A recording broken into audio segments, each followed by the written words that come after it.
Well, good evening, everybody, and welcome to another exciting episode of Vecna, Eve of Ruin, right here at Proficiency Bonus. My name is Michael. I will be your Dungeon Master for the evening. Yeah.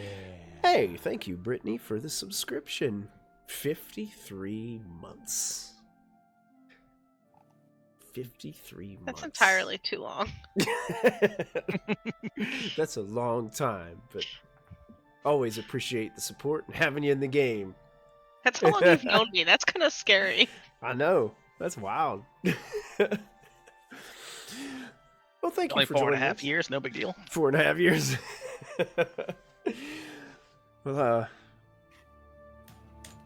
gosh, that would mean that Matthew, I've known you for what is that, almost a decade now? Oh, Pretty close. yeah, because it's going on. Whew. We've been streaming for 6 years, 7. right? 7? Yeah. Okay, we've been streaming for 7 years, so yeah. I think it was probably at least It's 9. got to be at least 8 or 9, Yeah. because we ran We through were- that We campaign ran before. through a couple campaigns Yeah. before we even started streaming. Wild, crazy. Oh, You well, know? thank you. This is Thank you. Existential Crisis brought to you by hitting a button. That's right. That's right. Well, welcome everybody. I do want to thank our sponsors. We want to thank Cardboard Castle Games and Little Dragon Corp for all their support. You can click on those quick links that you see coming in on our Twitch chat to get a quick link to their storefronts where you can purchase RPG-related gear and merchandise like dice, math rocks, and other kinds of cool goodies. You'll see some of those goodies during our commercial reel tonight. But if you get a chance to visit them, don't forget to use the coupon code BONUS at Little Dragon Corp for 15% off of your order. I don't believe we have any pressing announcements. I gotta check my calendar, Matthew, but I think we might be back on for Fridays this week. That depends on you. I was going to ask that, but didn't want to do it on Yeah. stream. Yeah, I'm pretty. Yeah, I will be available. So there should be. Yes, it is on our calendar to Yeah. be penciled in, so if you're there, then Yep. yeah, we'll be back Friday. Awesome. That'll be cool. It's been a couple months break on Friday, so I'm gonna have to go check my notes. Poor tree. That's right. Well, without further ado, I think we're gonna roll right into tonight's episode.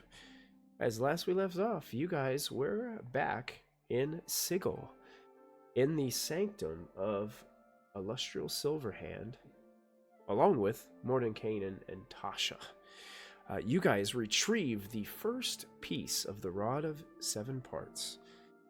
It was a challenge at times, but you guys were able to rise to the occasion, put down any of the threats, and return a little unscathed, I guess. Some of you. I mean, nobody Now- died. Nobody died. That's a good thing. But now you guys have discovered, Orcon has discovered that the rod is leading you towards the astral plane, specifically the Astral Sea. And Mordenkainen just finished basically attuning the portal within the sanctum to teleport you to that designated location. I think we left off, he had gotten it set and you guys were just kind of getting your things gathered up and ready. But I'll leave it up to you if there's anything else that you guys wanted to do before venturing forth in your adventure.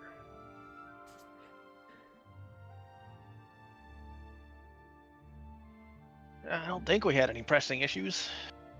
So, yeah, let me actually just check the casting time on a spell real quick.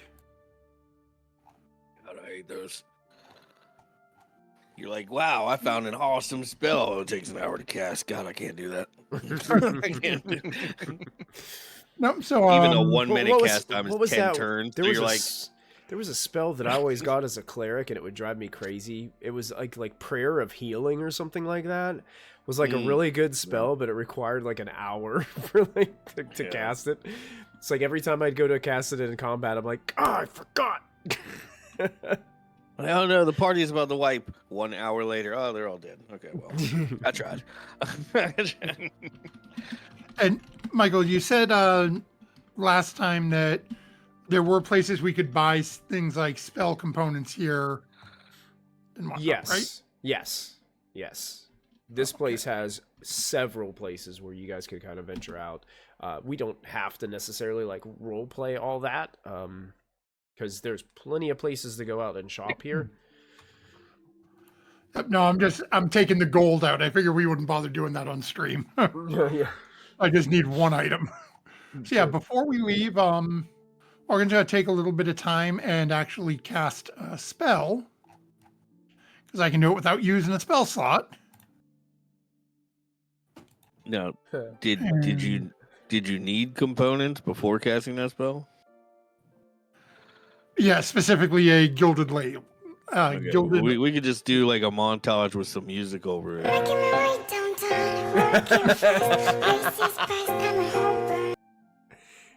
Diddly diddly do.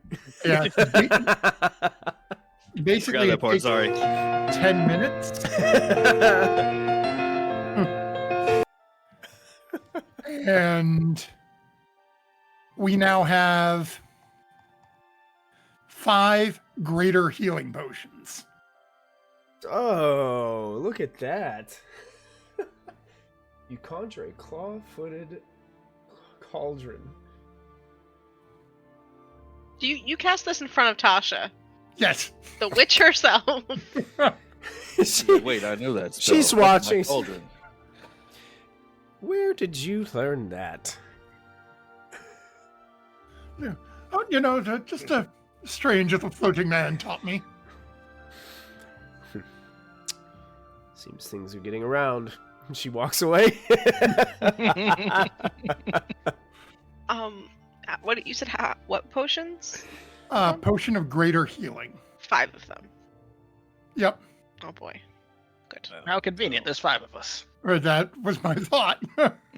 Smart man. How do we split them up? Gosh, that's awesome. Because those potions are expensive. Yeah. It is a 6th level spell. Yeah. I guess that kind of balances it out a little bit. Yeah, in the 10 minutes. Mm-hmm.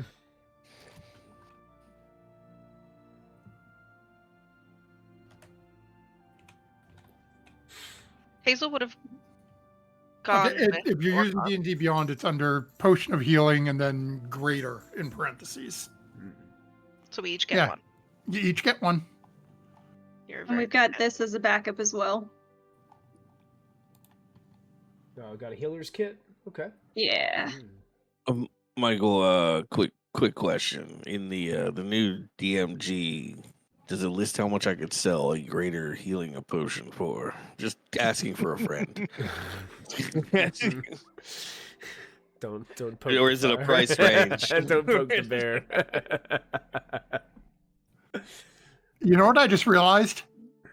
This is like broken on the level of money you could make doing this. Yeah, until they figure out that the potions disappear the next time you cast the spell. That's So why they I stop yeah. buying potions from you. Score. Oh, do This is they the kind of- disappear the next time you cast this particular spell, the cauldron? So Yep. you only keep these while that. Okay. That So cauldron yeah. exists. So you gotta use them up before he uses that spell again. Okay. This is the kind of like No stockpiling. trick Yeah. that your last character needed. Very good.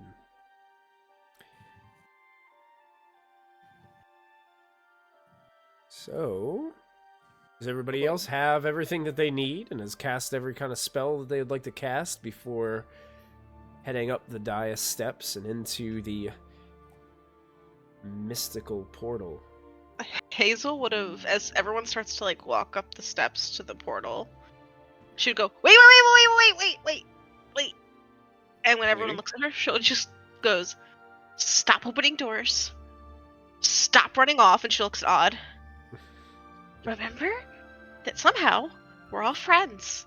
Okay? And that's her inspiring leader speech. It's remind us mechanically what that does. Doesn't that After a short or long rest, give a performance. When you do, up to 6 allies, which can include yourself, within 30 feet of yourself, gain temporary HP equal to your character level, plus the modifier of the ability you increased with this feat. So you were all getting 17 temp hit points. wow. Very nice. How long do those last? It doesn't say. Until the next time you take a rest. So Yeah, the next time you okay. take a rest? Okay. Imagine if we're resting, we've already used them though, so I think it's kind of like a wash. No, So I mean there you'd be- there is. yeah, you'd have them Sorry. right here before you'd head in. So Yeah, you're but- you're good. Yeah. And I before we think go. typically they just end at the end of the day. Yeah. But if we're taking another short rest and she's giving another speech, it would just replace it anyway. So Mhm. Yeah. Yeah. Is that speech like a feature that you can use so many times, or what is how? It just says after a short or a long rest, give a performance. Hazel's so- not very flowery, but that's how she tries to rally her friends into understanding. Yeah.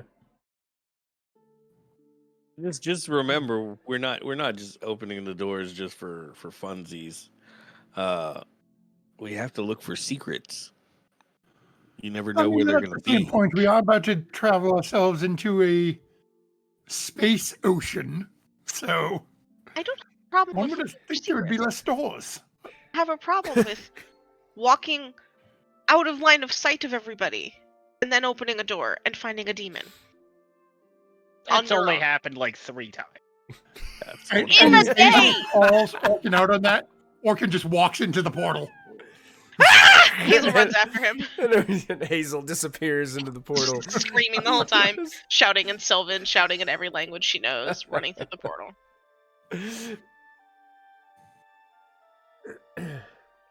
I start walking towards the portal. All right. And I'm assuming everybody is headed towards the portal, unless somebody decides to stay behind and ask any last questions or talk to any of the remaining wizards. I try and commandeer one of their books on the astral plane, but I don't know if I was successful for road trip reading, Road trip reading. space travel reading. If you remember, Illustrial did have that one book that she got out, had some information that she kind of read to you guys. I think that was Yeah. probably that's the only book that she had like concerning that topic when she was talking to you guys about the god Havoc. Wasn't sure if she found any more while we've been taking a break. No, that was all the information that she had to share with you guys regarding that.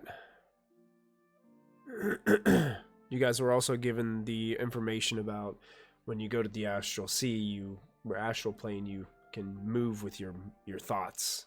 You think of the direction you want to go, and you move in that direction. I believe it was your intelligence score Times Times 5. times 5. Yeah.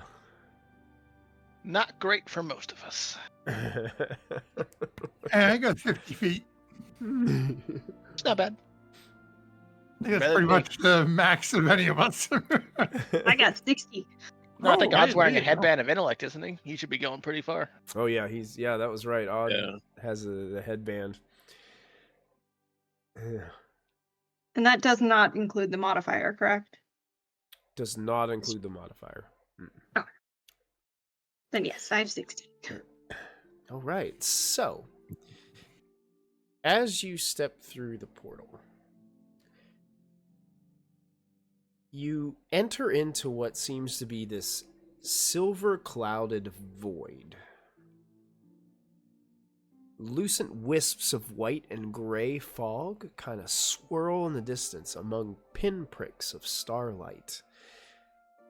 For a split second, you have no sense of direction. Then, you start to plummet quickly. And silver clouds seem to shift as you see that you're falling toward some type of colossal mishappen mass. What do you do? Green. Panic. How far away is it? I mean, it still looks like you guys got it's like you're skydiving right now. You still got a while to fall. Okay. I mean, we can just fly. So you're thinking about flying right now, Forrest? Yeah. Okay. Yeah, you just start to, like, your body starts to slow, and whatever direction you think of, you begin to kind of drift off in that direction. Forrest stops falling, and all of us just go, ah! Past him. Hazel. Ah! Now, Hazel came through right after me. How close am I to Hazel? right next to each You're other. probably right next to each other, yeah. I'm just going to reach out, grab Hazel, Mm-hmm. and then as a bonus action, use my face step to teleport her onto the back of Forrest.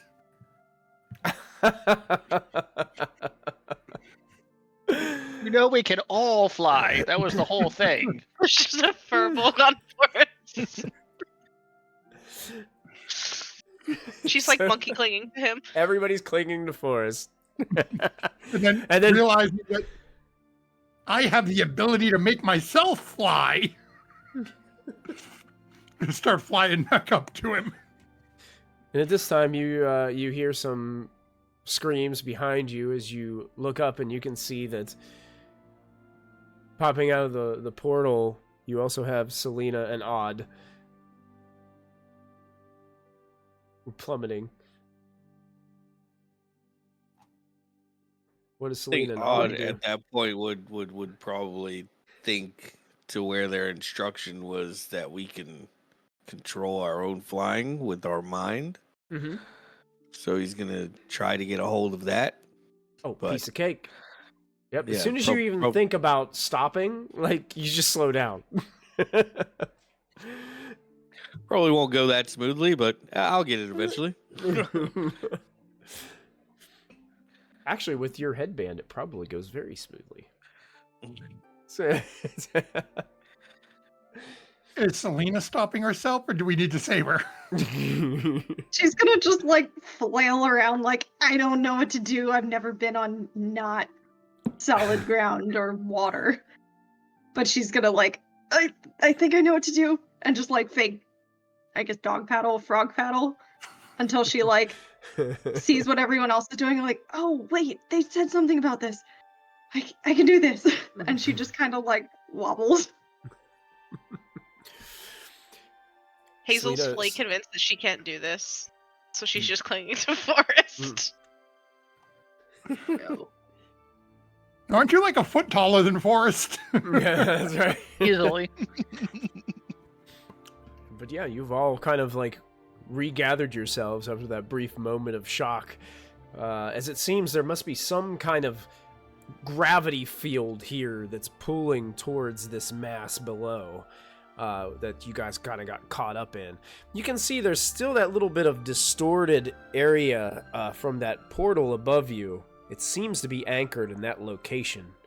So much like the portal from before when you guys visited Webb's Edge, I feel like all you have to do is think about soaring back up to this place, and it will reconnect you back to the sanctum. Amid some clouds far off, Forrest, as you're regathering, you can probably see this first, as everybody else seems to be content with either trying to control their minds to focus or grip or hold on to you for dear life. As you kind of pull like Hazel's arm away from your face as she's like climbing on top of you there, and you see that there are amid these clouds two large globes of light that seems to be bobbing towards you in the distance. There's something coming towards us.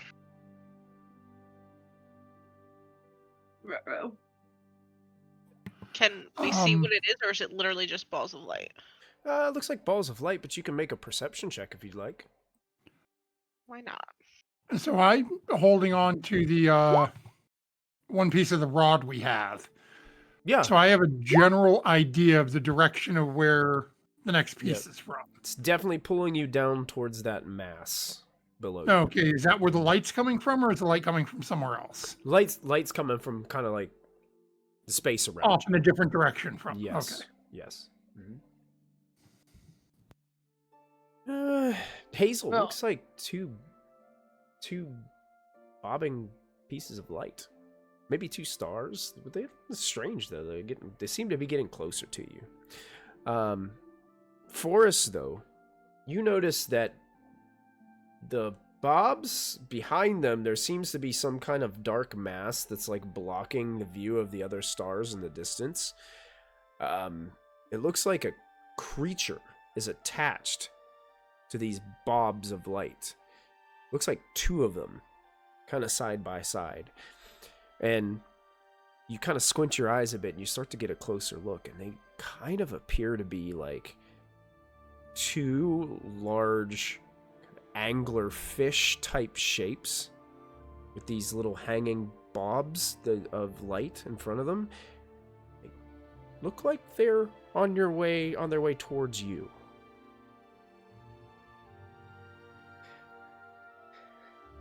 There's something very large behind the light coming at us, and I suggest we get away from it.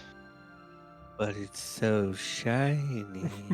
Yeah, that's what they want you to. And considering that we are intended to go down there, that's at least where this rock is telling me to go.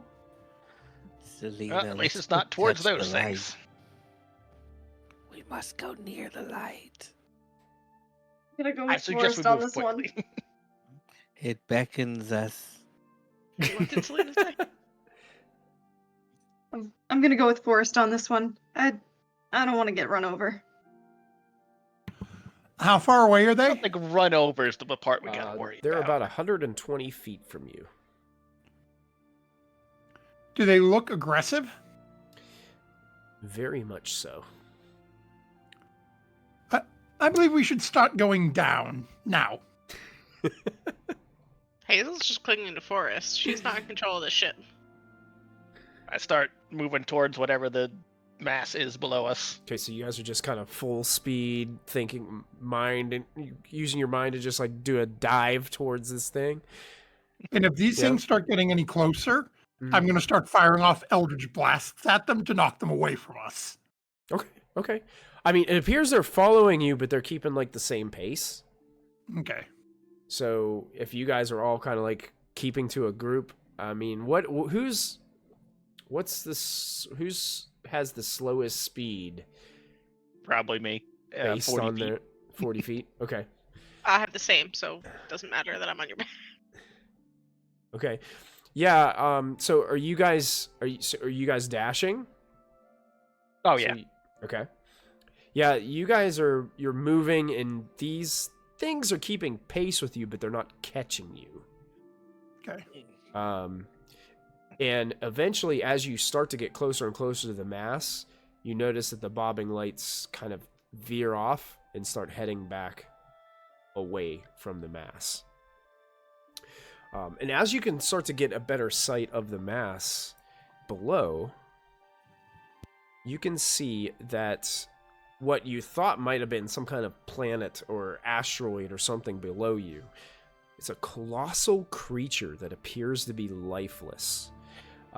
Shattered ribs arch over the creature's mossy spine, and the air crackles with this weird decaying magic in various spots and locations around it. Among the bones is the shipwreck of a large galleon broken into 3 large chunks. The stern castle, nestled in the corpse's hip bones, the starboard section embedded in the rib cage, and the prow stabbed into the creature's heart. Seems to be like these 3 massive pieces of ship are kind of broken and just scattered amongst this floating creature. Am I getting any sort of pull from, like, a specific one of them? Unfortunately, it's just like a general, you're not getting like a specific. Something about the crazy magic that's happening around here has kind of distorted the I guess the arcane GPS, GPS. so to speak. Yeah. There's a lot of arcane interference here, unfortunately. But you guys, as you're kind of headed straight down away from these space anglerfish, you can see you're closest to the stern castle part, which is nestled in the corpse's hip bones. You'd have to kind of travel farther to get to the other parts as you're moving along. I'd say we land there and figure out where we're going after that. Yes, it doesn't seem like we're going to get much more of a specific fix than what we've already got, and we can all see there's at least three locations we're going to have to search unless we get really lucky. And that's assuming it's just even out in the open. It could be anywhere out here. This is true. It could be in its head. Does this thing have a head? It doesn't appear to, no. Well, let's hope it's not in its head. It appears that the head and all the limbs are gone from it.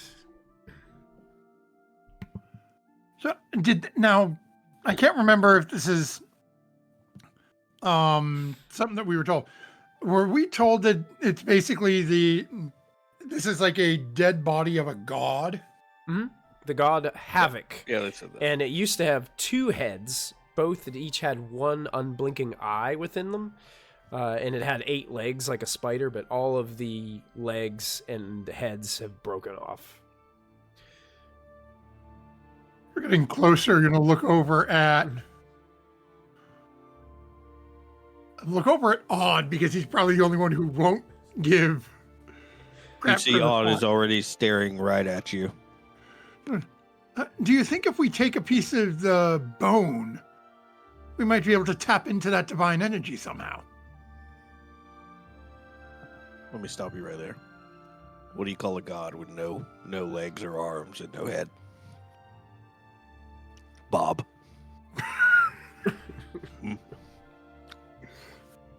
Right.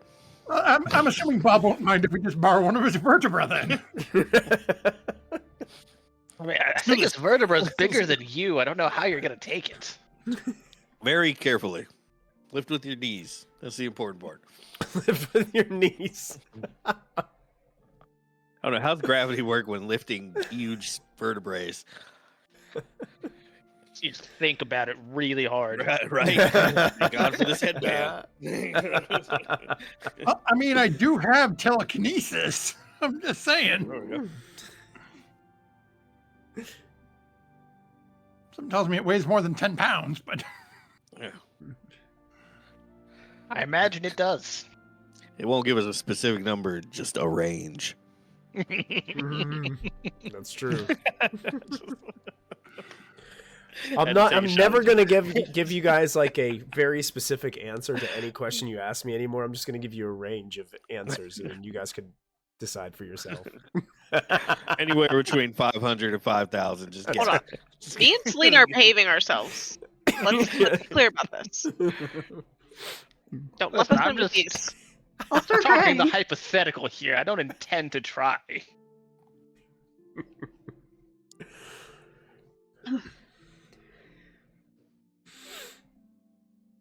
So using my headband of very smart thoughts, can I accelerate my descent towards the corpse of Havoc? Yeah. All right. Oh, good. He can get there first, and none of us can stop him. We I'm- just talked about this! I'm gonna hear Um, Forest and so- see Odd, and I'm just gonna follow. okay. I'm- How? It's gonna be I'm like, light. I'm still in your line what's of your sight. speed? 60. 60. Okay. What's odd? You're like what?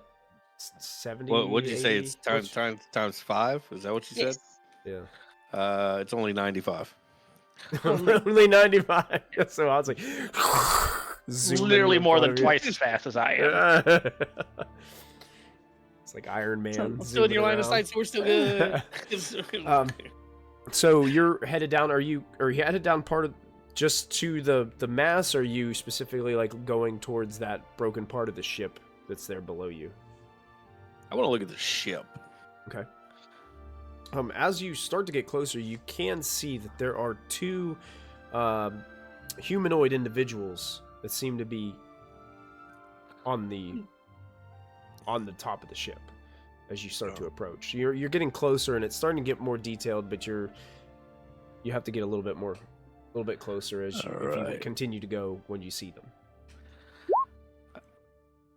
Is Fireball a somatic spell? I'm just messing with you. I'm kidding. Descending from the heavens. I mean, that's one way to find it, to burn the whole thing down. Morgan had a momentary panic attack, wondering how he was breathing, and decided not to worry about it. And so, are you going to just continue on, Odd, getting closer? Now that I have eyes on an actual living being, do they see me yet? You're not really sure. You're not really like close enough to see details right just a second. They might see something flying in the air, but they wouldn't be able to see the details of you either from their perspective. Am I going to be close enough to see anything, or am I still too far? Odd would see it decent first, impression. but yeah, I mean, if he continues straight, you Yeah, continue straight, eventually you'll see the same thing. Yeah. I'll come to a stop to let Selena and the others catch up. Okay. You know, the ones that do decide to descend. That As way we're soon not as- just irresponsibly rushing in. I think we were all chasing you, so it's you, Selena, then me, Forth, and Hazel coming down. As soon as he stops and I catch up, I'm going to pull out my hand crossbow, just in case. Okay.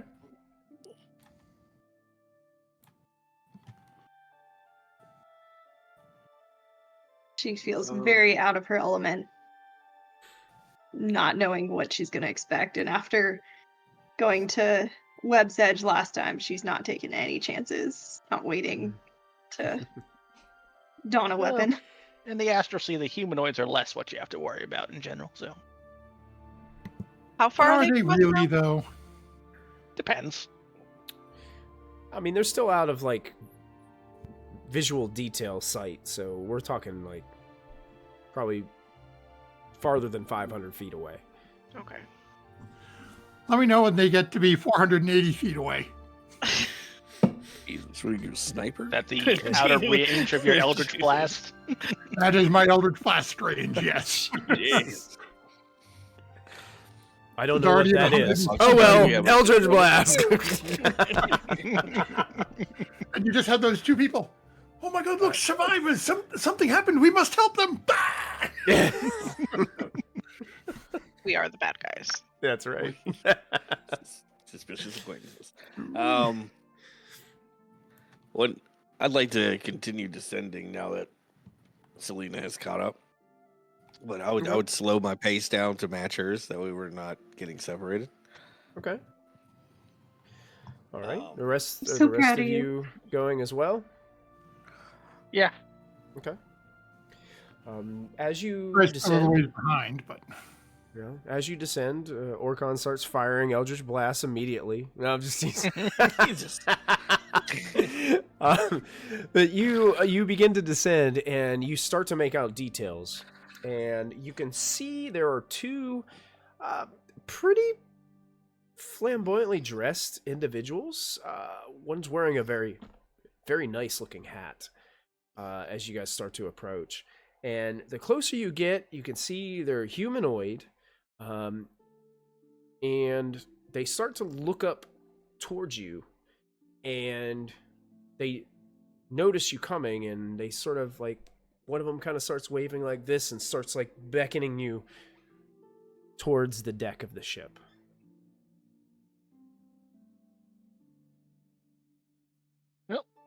They don't seem openly hostile. That's a first. That's promising. Can we keep it that way? that depends if we let Odd talk to them. I mean, Oh, why must we always blame me? Because you're the one who likes to Hey, pretend. does anyone remember what It's- happened with it's- that demon as we were trying to leave? Oh my goodness, Oh, I belong down here. we needed that demon. He just didn't like my lamp. It wasn't me. He didn't like the lamp. Okay, it was a big difference. I love lamp personally. Now you're just naming things you see in the room.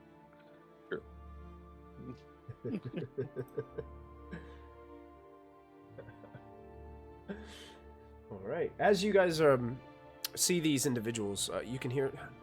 Okay. Quickly come! Please! In common? Yeah, they're in the common. Like that tongue spell for nothing. Are these individuals armed as we're getting closer? They are, but they have weapons like sheathed to their back. Looks like pretty nice swords. Okay. There is a picture of them.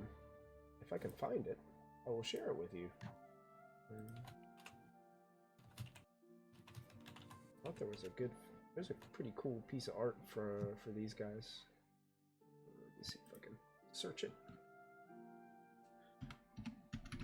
It exists, I'm sure. Oh yeah. Oh, here it is. As you approach, you see these two individuals. Let's show to everyone. Can you see those guys? Oh God! Oh, good. Yes. Gith Yankee. Great. It's either gonna be fine right. or horrible. All right, I got it now. Don't worry. Here we go. All right. Somebody and knock. I'm Otto going out. to cast silence on. I am gonna open up with the phantom sound option of thaumaturgy, which allows me to instantaneous sound of any point of origin, rumble of thunder, cry of a raven, ominous whispers. So right there where they are standing, they hear the ominous whispers, and I'm going to also cast altered eyes and booming voice. So my eyes are black and my voice is booming as I say, I come in peace. I prefer peace. But if trouble must come, know that I did my best to prevent it from happening. And then I give a cat to the Okay. wall because Jesus. Okay, you can definitely tell they are a little bit startled by this. Yunky. And Are we kinda within take- 120 feet of them right now? At this point? I would say yes. Hazel immediately casts message to the one in the cool hat, since we're behind a little bit. Sure. And I just go, I'm sorry, my friend likes to make an entrance. He's just an idiot.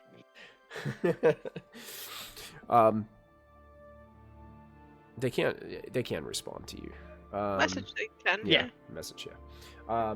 And A very small map. you hear in your mind, it's like, what are you? Why are you here? Are you raiders? No.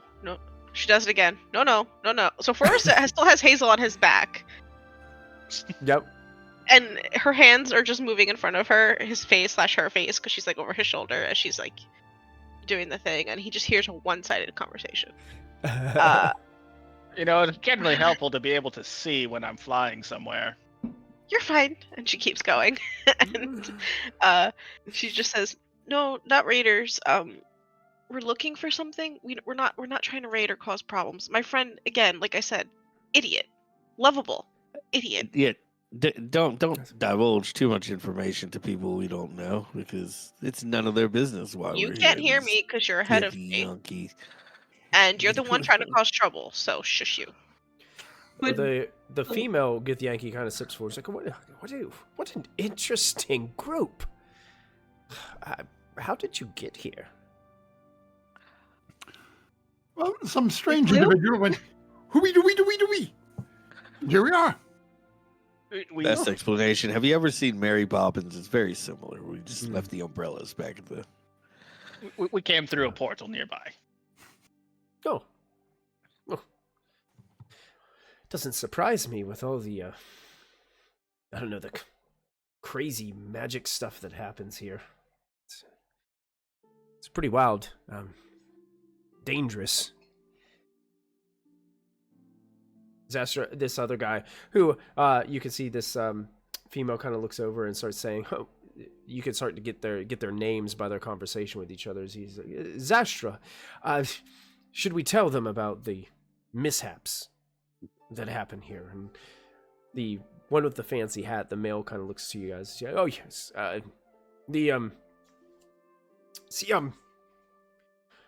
it's odd that a portal brought you here, because teleportation magic just doesn't seem to work correctly here. What exactly do you mean by that, Mr. Fancy Pants? Yeah, It's a fancy hat. It's not his pants. It has nothing to do with my pants. Zastra. Zastra's the name. I'm a bosun here for the Lambent Zenith. Well, see, I don't have too much experience with it, but my arcane friends and first mate and just noticed that when something's teleportation are cast, it doesn't work correctly. It opens a portal that could go at some random location here with Havoc. So if I were to try teleporting you, it could send you anywhere. Well, what it will do is it seems to, open a doorway. So those who choose to enter it can enter it, but really, they don't know where it will end up. So not just here, but anywhere, or just you were aiming for over there, and she points to one end of the creature, but you end up down there. As you point, he kind of looks at that, looks where you're pointing, and then well, it's I don't really know. Are you suggesting that there was more than just the two of you? There was a large ship. I'd be more surprised if there was only two of them. We had many crew. Unfortunately, many died in the crash. And then you see Lyson, the female, kind of she kind of gets downtrodden for a moment as they ponder some of the individuals that they lost, and we think that perhaps maybe some might still be alive, but there's the other parts. You see, every time we've tried to make our way to another part of the wreck, there have been terrible creatures that seem to come out of nowhere to try to devour us. So we've... How did you wreck? That's a good question. With your fancy hat, it seems that fancy hats are only given to people that really know how to I think drive. we're focusing a little too much on the hat right now. Are you sure? That hat. I think it's just. I like to insight I've had roll this the hat hat for a while. specifically. Specifically the hat? Insight about the hat. I rolled a 20 in insight for just the hat, not him. Just the hat. Is it lying to me? The hat is very much telling you the truth. Ah, you see? He does know how to drive. It's a hat. It's a hat. They start to tell you, it's well, honestly, I don't really understand how it all happened, because the fancy magic stuff that's involved with all of this is a little bit over my head. But I will tell you that somehow the magic that was embedded in this ship to make it travel malfunctioned when the ship got near this mass, and it crashed and broken into all these pieces. Where is that piece located on the ship? Is there where you steer? The helm. The helm. Thank you. It was. I can't think of it either. That would be. unfortunately, that was located on the prow, which is points way, way, way up near like where the head would be of this creature. Odd also follows his finger. Yeah, as he points, like everybody looks in that direction. Can I insight check the story about like just the magic going weird? Absolutely. Me too, please. Mm-hmm. Can I just insight them to see whether or not that I think they're on the up and up? Yeah, go for it. I did not do so good. Oops. I'm still focusing on the hat. Don't forget we have advantage on insight checks. Oh, Yes, two? you do have advantage on insight checks. Yes, because of your Vecna link. All right, I'm going to That get the did not truth help out me. of this hat. Not helping at the moment. My first roll was better. Right? Our rolls are terrible. Anyone mind if I burn one of our add your proficiency bonuses on this? Go for it, man. All right. I don't know if you need it. I don't know what you have to roll. We're inciting different things, though. Oh, fair. I'm inciting the Oh. story. He's inciting the people. Yeah, I'm just wondering whether or not these, like, they might be raiders. They might have shot this ship down. With your proficiency bonus, what does that give you? Is that a 17 total? 17, Orcon? yeah. Orcon, they seem to be giving you every indication that they're being honest and telling the truth. Good. If anything, they're just not sure about you yet. You just flew out of the sky and approached their shipwreck. Yeah, we don't exactly look like the most normal group either. And their story one seems has a little bit- crossbow in hand, and you guys have weapons galore, like sheathed to your waist and back.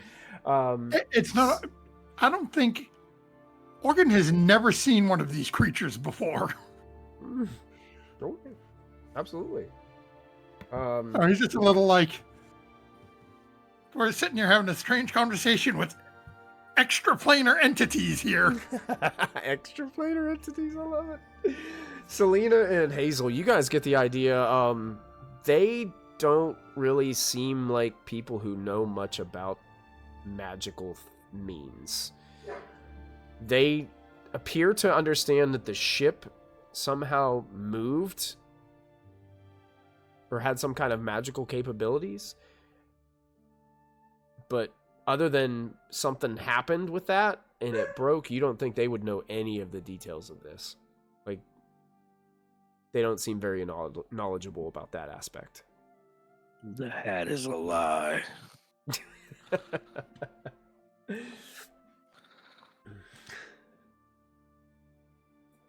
Have you guys have just tried teleportation to the other parts? You haven't tried floating?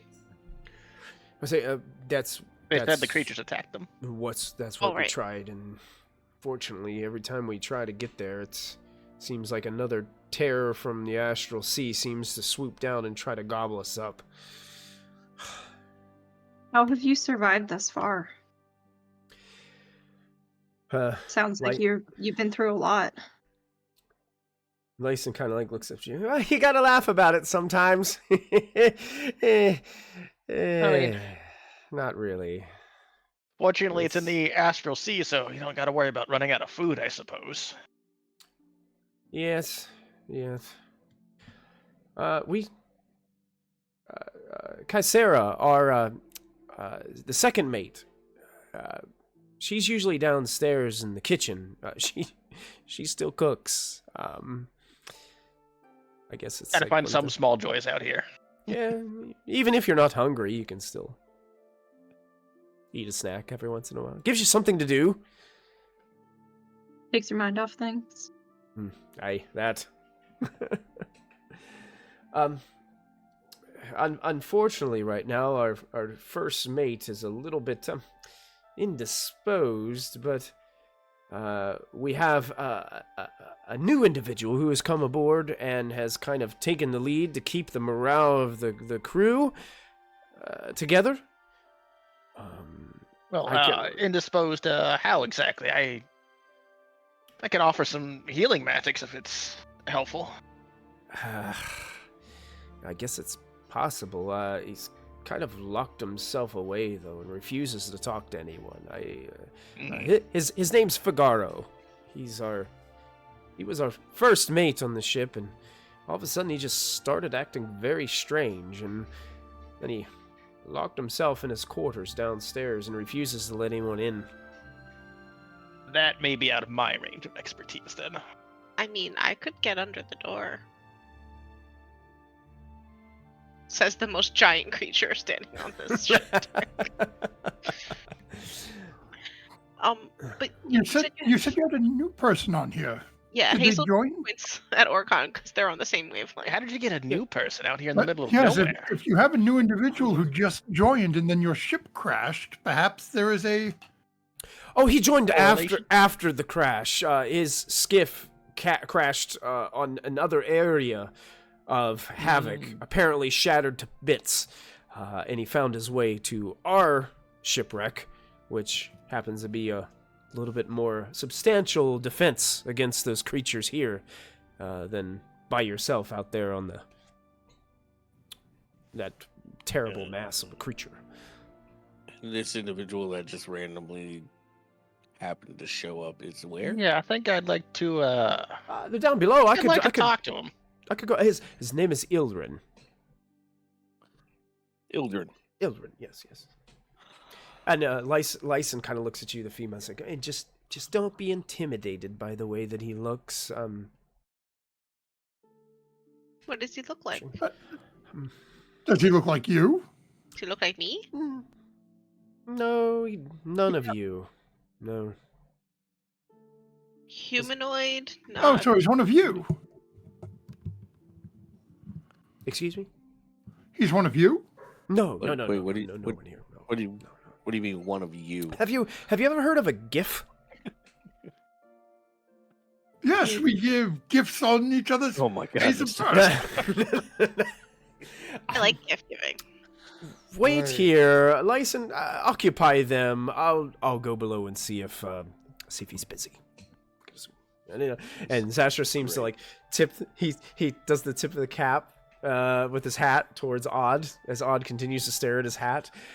So he walks down the steps to the stern castle deck and then disappears down some steps below in the ship for a moment. And you guys Got are my left eyes there. on you, hat. So License still up here with us, right? Yeah, Lyson's still up there with you. Just making sure I got the names correct. Mm-hmm. Yeah.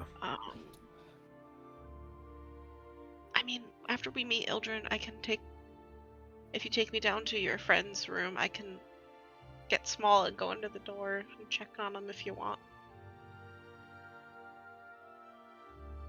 Or we can just shut his mind off and then see what's wrong with him.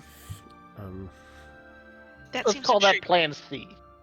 Are you guys talking so Lyson can hear you, or are you guys talking as a group? Okay. Or I was Lyson's saying that talking- too, Lyson. Oh, yeah, I don't- Lyson's. I'm assuming that I was just learning about gifts until Hazel walked up. We're not Lyson alone, kinda there looks are at you, other people out there. I don't know. You can try, but others have tried, and for some reason, they're just not able to get in. Like I don't really We'll know take much a about look. it. Said anything through the door? Or... Whatever it is, I mean, he's pretty upset. He just won't tell anybody. How long has he been in there? Oh gosh, probably at least 2 to 3 weeks. I lose track of time. I mean, I was gonna say, how do you tell when a day how ends does he- here? we don't We don't really know. We don't really have to. Mm.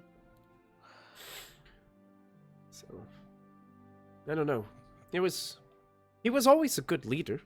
I mean, Well, let's So he meet doesn't- the guy, and then we'll talk to the other one, and we'll see what we can do, right? And she kind of looks at everybody else like, He doesn't even come out for meals or anything? they don't have to eat here because time doesn't pass We here. don't eat here. They told us this in the smart people Yeah. place. I really think does he just skip the management meetings? I mean, I don't think Human there are too resources many said we all had to be meetings there. these days. And as you guys are sitting here, Zastra starts walking back up the steps as you guys have this brief conversation, and you see a Well, hello, Mr. Fancy Pants. and you can see that he's walking behind him. Steps up this massive humanoid Hippo man. who looks like a hippopotamus. And he has a he's kind of puffing on he has like a pipe that he's like smoking as he steps up. He's, oh, what do we have here? Some new arrivals. Hey everybody, I'm Ilrin. I've kind of stepped in as the intern leader, so to speak, of this little band. I'm happy to help out where I can. How can I help all of you?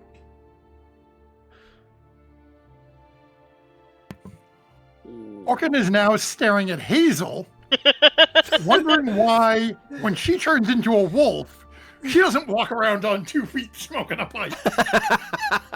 Hazel is very obviously, because she has just not prepared for that, has walked straight up to him and is like, how do you do that? I don't look that good when I do it. And is like in his face. I'm gonna see if I can show to players, show to everyone. Here's Ilrin. You should be able to see the handout. He's so freaking cool, are you kidding me? I'm just saying, I'm seeing something that needs to be lifted off of his persona. He just needs a tiny hat. I don't think he has that, but let me see. Let me double check. I don't think the picture has him holding that, but I don't think he really does have that. I doubt they're just gonna give us a gun. For some reason, they didn't include the same picture in Roll20 as they do in the actual book, which I'm not sure why. In the actual book, he has more of like a red coat, and he has this like black kind of admiral kind of hat that he's like holding on to, and he has like a spyglass in one hand and a very like elegant like captain's sword on his waist. Yeah, I was about to say this. I've seen this image before. That's from the monster not from the manual, I Vecna book. believe. Yeah, I think this is just a general GIF. Yeah. Yeah. Yeah, I don't know why they didn't use his official art from the book, because it would have been. I mean, it's still freaking cool. He just needs a little tiny top hat now. Then you first. Hazel's totally in his face, like, I don't understand. Are you okay? I'm in the sky, so no. But yes. Astral Sea. It's weird. So since Selena's the only one within 5 feet of Odd, he's gonna lean over and whisper to her, "Did you know that a hippo can identify a friend from a foe just by smelling each other's dung?" Did Fun you know fact. they use their tail to spread it? They're dumb. A very clean hippo.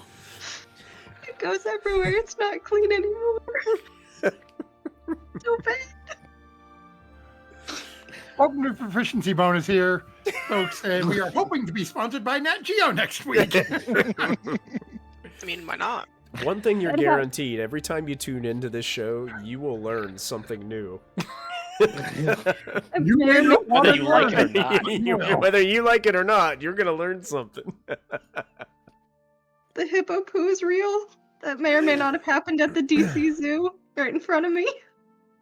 Oh, It's, what's worse is I actually know it from watching things on like Nat Geo and stuff like that. Good thing this one wears pants.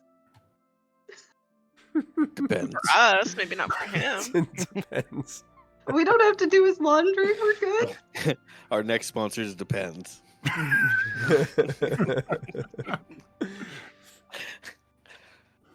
Not so fresh feeling. Does you Ilrin kind said of... your name was... Oh, yeah, go ahead. You said your name was Ilrin? Ilrin, that's right. Yes, sir. Well, how about you? What is Ilrin. yours? It's odd. It's a little odd. Well, what is it?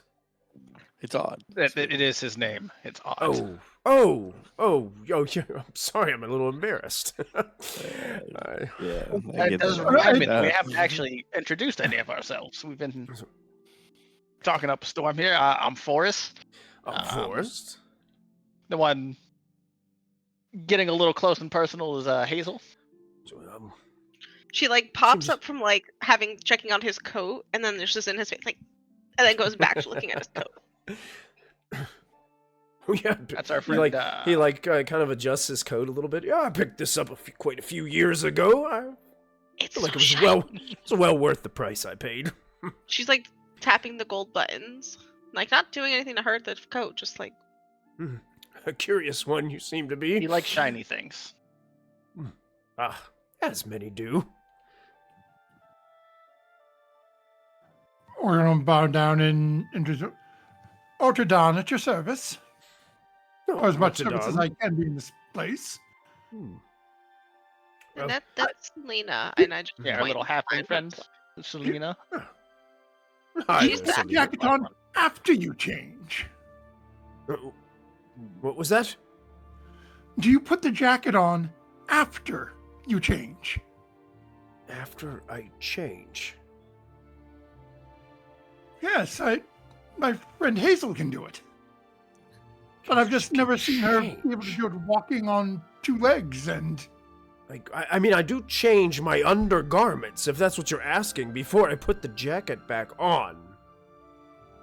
I don't think it's a wild boy. change, you guys. Does Forrest say that out loud? It's...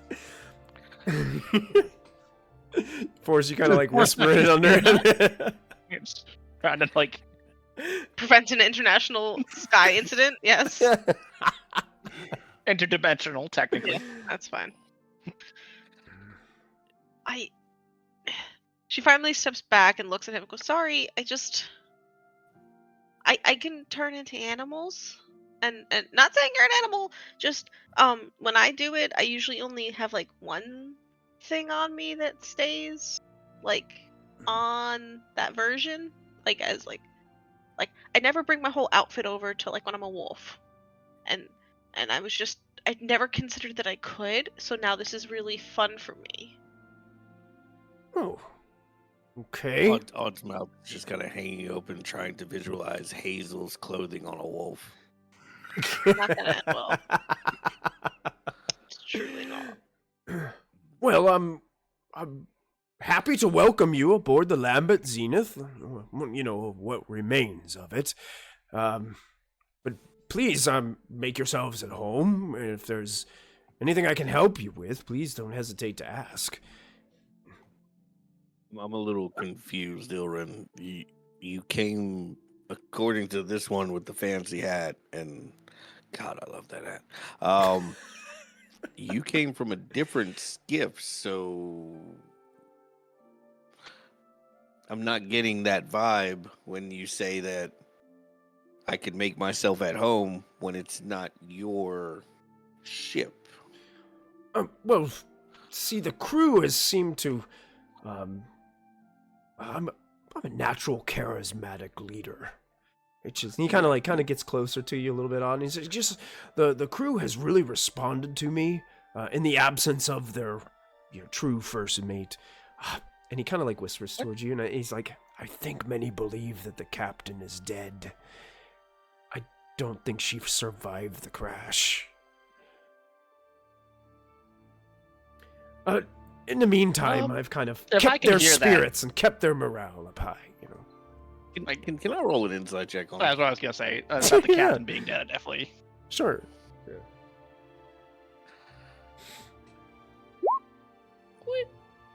And you said advantage, so You do have advantage, yes.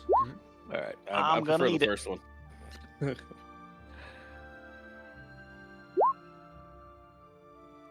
Okay. I will tell you that those are going to fail. If you'd like to spend some resources, you can spend them. I don't like being above table, so not knowing that it's gonna fail, I'm just gonna let it fail. Okay. Yeah, I think leave that one be. Dude, Mhm. when Odd and Forrest are like reacting to him, do either of you make like look at any of us in the party? Like you're not I sure. do. I do make a face because something's not right about this hippo. His vernacular and his We etiquette are can't, completely different absolutely can't trust a hippo in space. I mean, come on. from. Right. Um, Where do you hail from, Ilren? Oh, to be honest, I was an adventurer much like you. Different Yes. arrows. Okay. I mean, I've had some experience adventuring around the multiverse, and I must say it's been quite a challenge. It's unfortunate that I became stranded here, but trying to make the most of it and help everyone else in the time of need. Hazel's gonna hold on. You mentioned the first mate having some issues arise. Do you know what happened? I don't know much about it. Apparently, he's recovering from some type of illness, but just really won't communicate to anyone, unfortunately. Hazel, when he says that, she perks up a little and just goes, "Can you show us to his room? Maybe he'll come welcome new people to the ship." And she's looking at Ilren, asking him to show us for a reason. I mean, I'm happy to take you to the door of his quarters, but Thank you. it's... and you Before can see, that, like, can I do another insight check about his story about the first mate? about his illness? Yeah. Yeah, sure.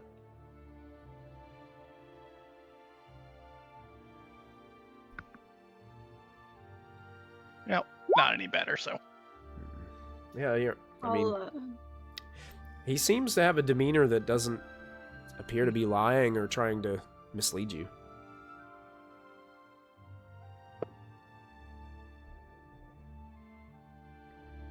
yeah, let's see if we can see if he'll say something. I don't know. Melina would like to follow them as well. She's very intrigued and really interested because I don't think she's ever seen a hippo, let alone any of the other characters that we've seen. So she's like, what else are we going to see? Trying to add more to her book. Ilrin kind of looks towards Lyce and Zastra and is like, oh, you two keep up the good work. I'll take these below deck to the stateroom and see if we can get Figaro to say anything to us. And we'll gather up all your tokens here. And I will As take we get ready to yours. go, Hazel just whispers to Oterdon and Sylvan, I'm gonna try to see if this guy's pulling some shenanigans. Stand by. Around you, turn and look and just give a little bit of a nod and back in Sylvan. Something just feels off, but at the same point, I'm seeing strange beings I've never seen before, so... Odd is staring at Organ. Replies in Sylvan, don't you mean it seems odd?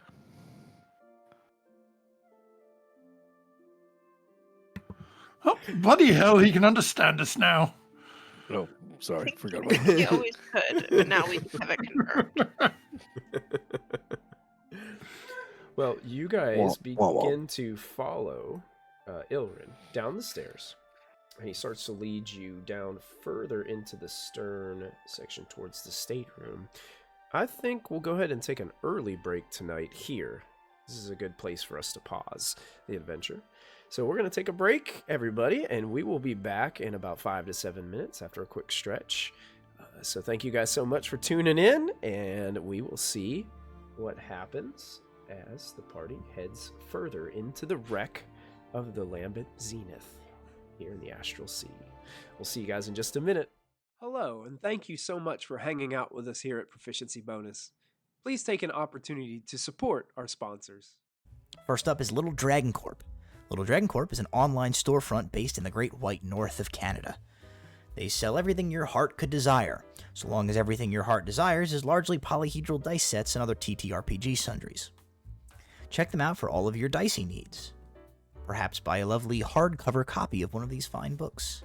If you're feeling especially cute, you could treat yourself to a t-shirt or one of these fine little proprietary Little Dragon Corp dragon plushies.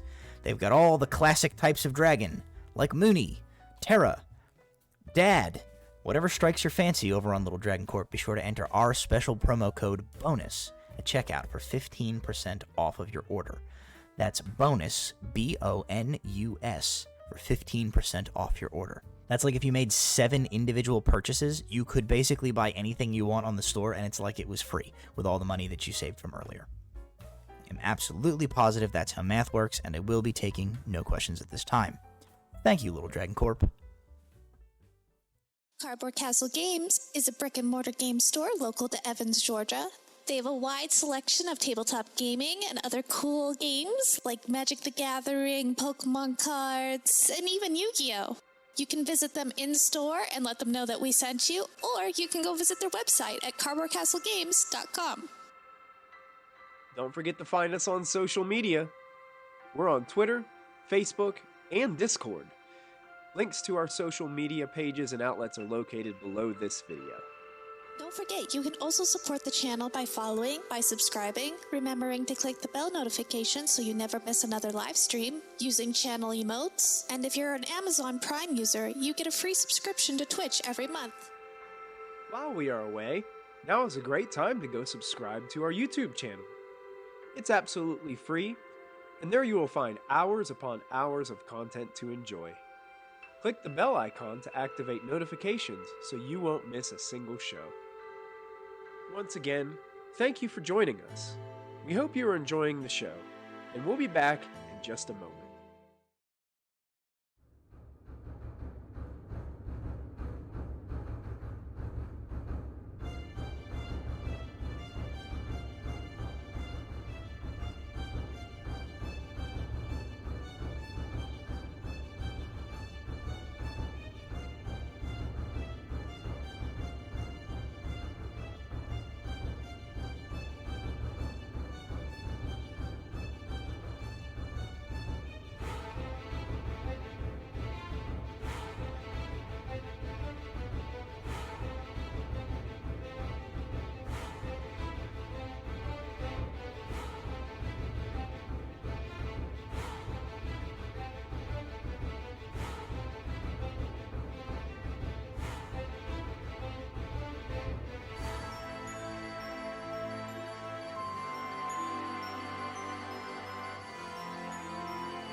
And welcome back. Our heroes have been escorted downstairs here in the Stern Castle, part of the Lambent Zenith crash site here. And Ilrin, the GIF, has brought you down the stairs into a smaller hallway, probably only about 12 to 15 feet wide, or less than that, probably more like probably 7 or 8 feet wide. And he brings you to a door, and he kind of gestures towards the door. He's like, "Well, this is the entryway to the stateroom where Figaro makes his residence. Like I said, I don't know if he will respond to us, but I'll try." And he sort of like slowly walks up to the door, and he gets his hand ready, and he knocks a couple times. As he's knocking, I'm going to quietly cast Detect Magic. Okay. Within 30 feet, because I want to know if this guy is emitting a ton of magic, or if this door is magicked. Okay. Let me double check Detect Magic really quick. Detect Magic.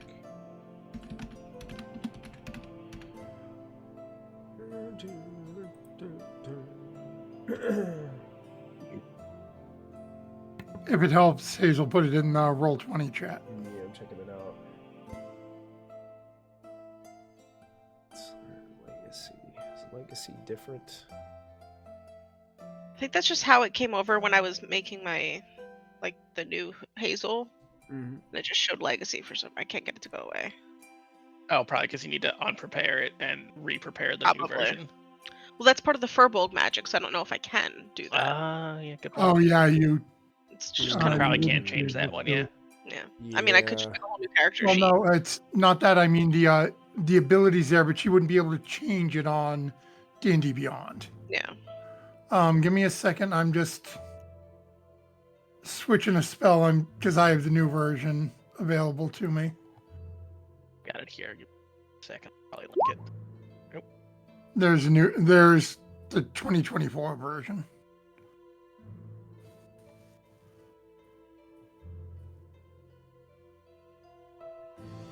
Ooh, yeah. The only difference is how much wood or dirt it can see through.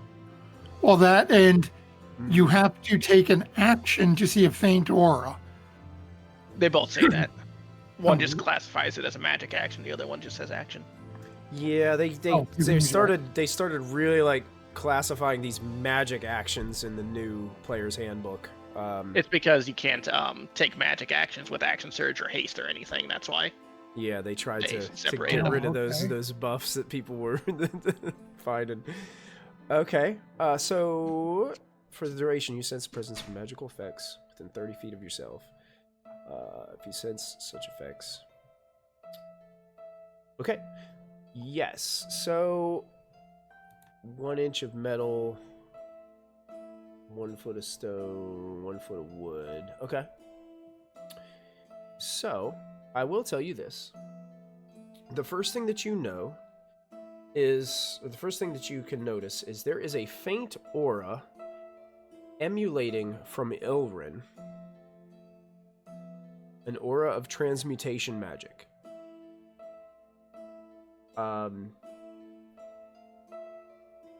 You do also notice that... let me double check real quick, just to make sure I'm speaking this correctly.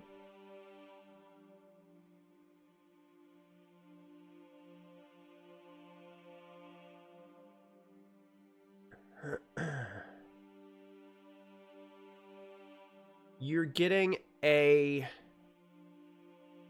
From the other side of the door, you're getting a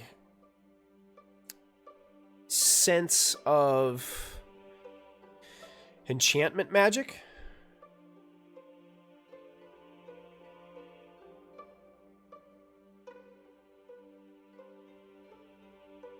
And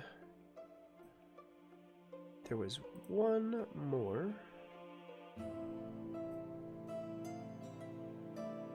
But I'm going to double check something quickly. Make sure it's the same.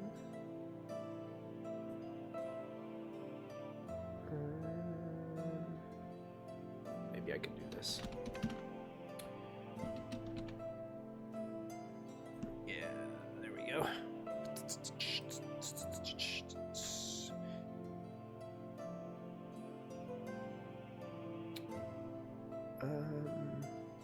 And you're getting a pretty heavy sense of abjuration and evocation also coming from behind the door. But beyond the door, not on the door. Beyond the door. Nothing appears to be on the door.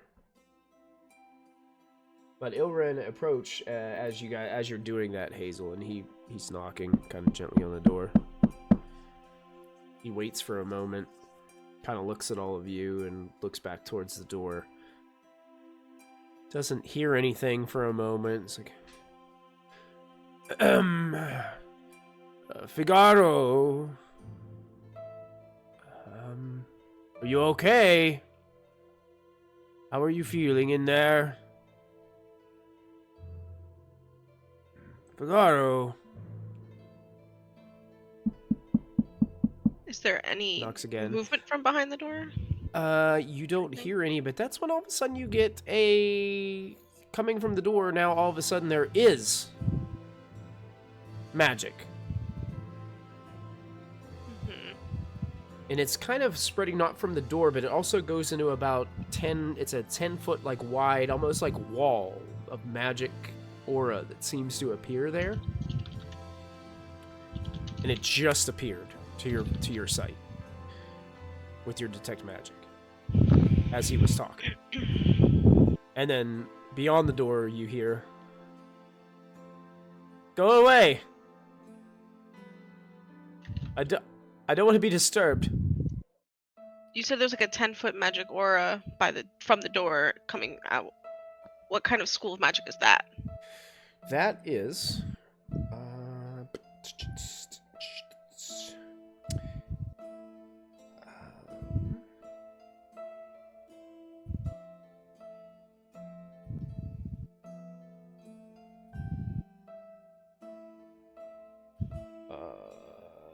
I'm sorry.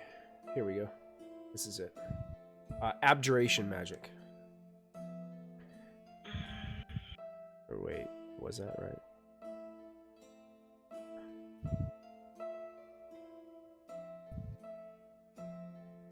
Yeah. Okay.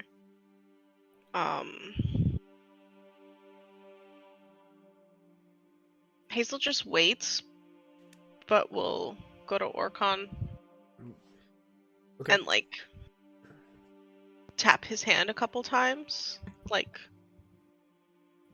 to let him know that like there's something up, but doesn't know how to tell anybody else what it is yet, and is just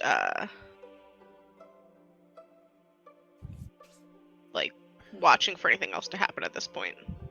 She's a little freaked out right now. So, what is our hippopotamus friend doing? Really, it looks like he's about ready to like knock again and say something else, but I was just giving you guys a moment to say anything if you guys were going to chime in, so I didn't want to step on anybody's toes. Can we try the door? Like, knocking's fun, but let's open. Ilren kind of like looks at you odd and is like, "Oh, I wouldn't just barge in on him." Oh, of course he wouldn't. God certainly would. I would. We weren't talking about company. We weren't talking It about is barging rather in. important that we speak with him. If you're uncomfortable, I mean, I'd be more than happy to just go in and start the conversation. I can go under the door. I can shrink down. I have a crowbar. I have two hands. How is he reacting to all of us kind of like insisting that we want to go through the door? He kind of reacting negatively to this. Like, I mean, he usually keeps it locked, and he doesn't want to be disturbed, and he asks not to be disturbed. Well, Can I insight check this guy? please, somebody. Well, I've already tried and failed twice, so I'm leaving it to someone else at this point. I'll give it a you should try. Just, We, what are you we insight tried, checking? bro. We're trying to push to get in here. Do I think this is keeping him us just out. being polite? Or do I get there is another reason he's trying to keep me out of that room?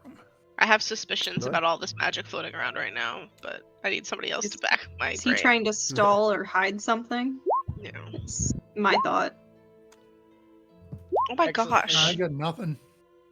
Okay, you know You what? got I'm gonna. advantage, so you can roll Seems again. to be more like a respect loyalty thing to you. Orcon. Hazel's insight checking him as we stand here. Come on. Oh, come on! You also have. Oh, It was so close. I mean, at this point, maybe someone should add something. I don't know. No. Would you like it if somebody barged into your room when you had the door locked? Well, Ilrin, not to be disrespectful at all to you or to Figaro. You weren't here before he was like sad or whatever's going on, so you don't know what his norm is. You just said he normally keeps it locked. He normally does this. He doesn't want to be disturbed. And yet you seem to be leading everybody on the ship, but you just got here. Listen, the man is sick. And maybe we can help him. But if you're not going to let us help him, are you really helping the whole ship? It isn't me that isn't letting you help him. It's himself who's not letting you help him. And he's let you in there himself? Like you've gone in there? I have not. Because So I now refuse he's to barge sick of into his you room arriving when he late. asks not to be disturbed. While Odd is doing this and they're all talking, Hazel would very quickly whisper in Sylvan all of the schools of magic she just heard to Archon. Because he understands what that could potentially mean more than her. And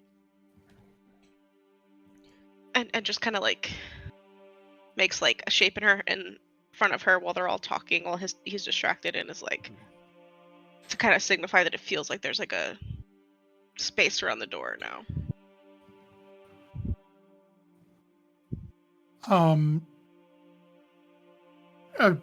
Hearing that from Hazel, looking at this door, is there like a old school pirate ship like keyhole that I can look through? Let me check.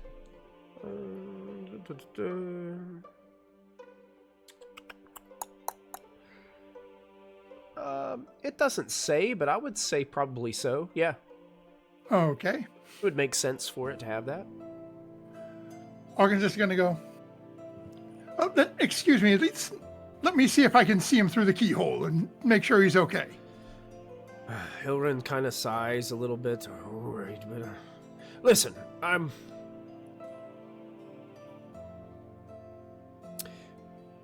have a friend upstairs. He's waiting on me for the next card game. I'm not going to be part of any of these shenanigans if they were to happen. And he kind of just starts to kind of like, just make yourself at home and be respectful while you're here. And he starts to walk a little bit away from you guys and starts to head towards the stairs back up where he led you down.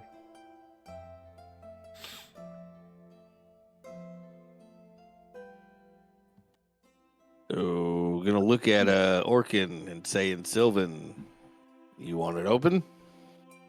Well, as I look through, what do I see in the room? Anything?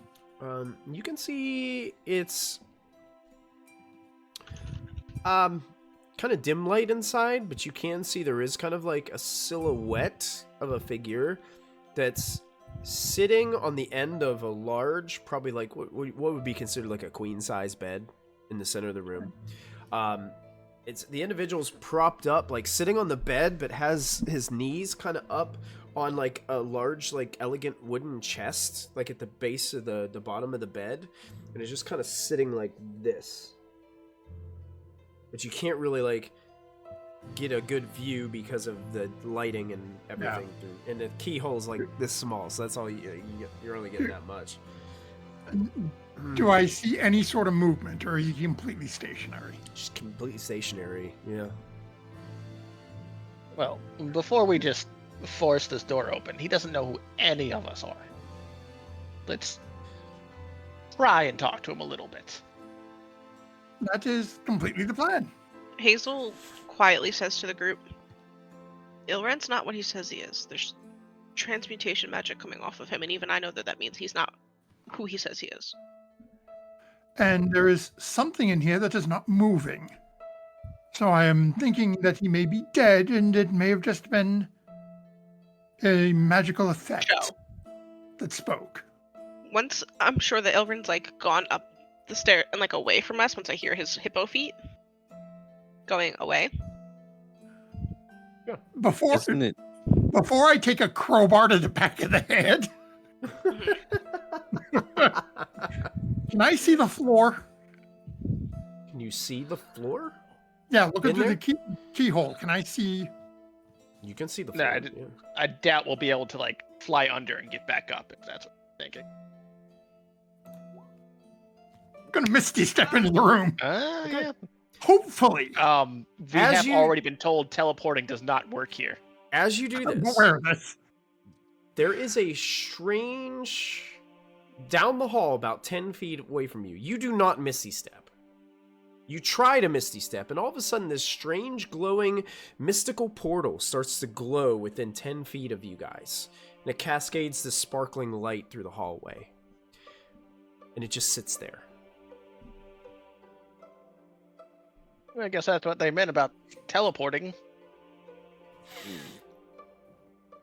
Can we see through this thing at all, or is it just like pure light? It's just pure light. It's some kind of mysterious portal. You'd have to go through it to know where it goes. Nope. I highly recommend not doing that at this time.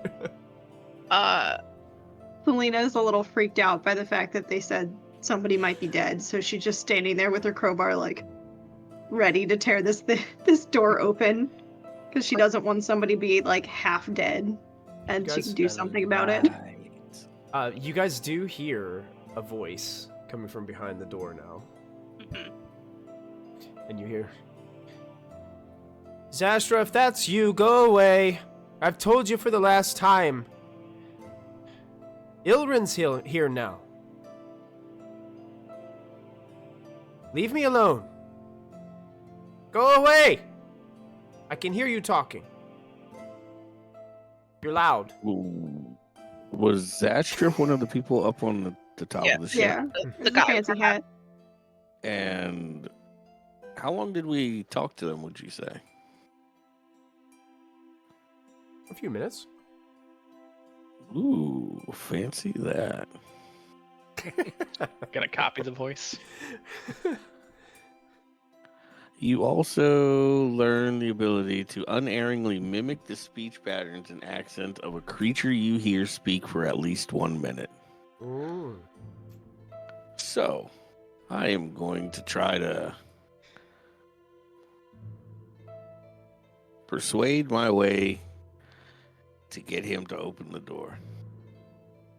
Okay, I want to hear this role played out there, sir. Now, which one was it? The fancy hat? Yes. Fancy hat hat. was that? Yeah. Maybe don't Yeah, mention that the was fancy hat. I You don't get think he you get thinks to it's fancy embody either. the character of Fancy Hat right here. This is Wow. What an honor. What was this guy's name again? It was Figaro. Figaro. That's right. Figaro's behind the door. She's singing it in chat. I should have known. You're welcome. Figaro. I'm sorry about what happened, but something is not right with this Ilrin character. I'm afraid that he is manipulating you. Think about it. A skiff wrecks on a deceased god out in the middle of nowhere, and he just happens to be the only survivor. And now he's whispering in your ear sweet nothings and getting his way. Open the door. Let's talk. Make a persuasion check for me, please. Already did.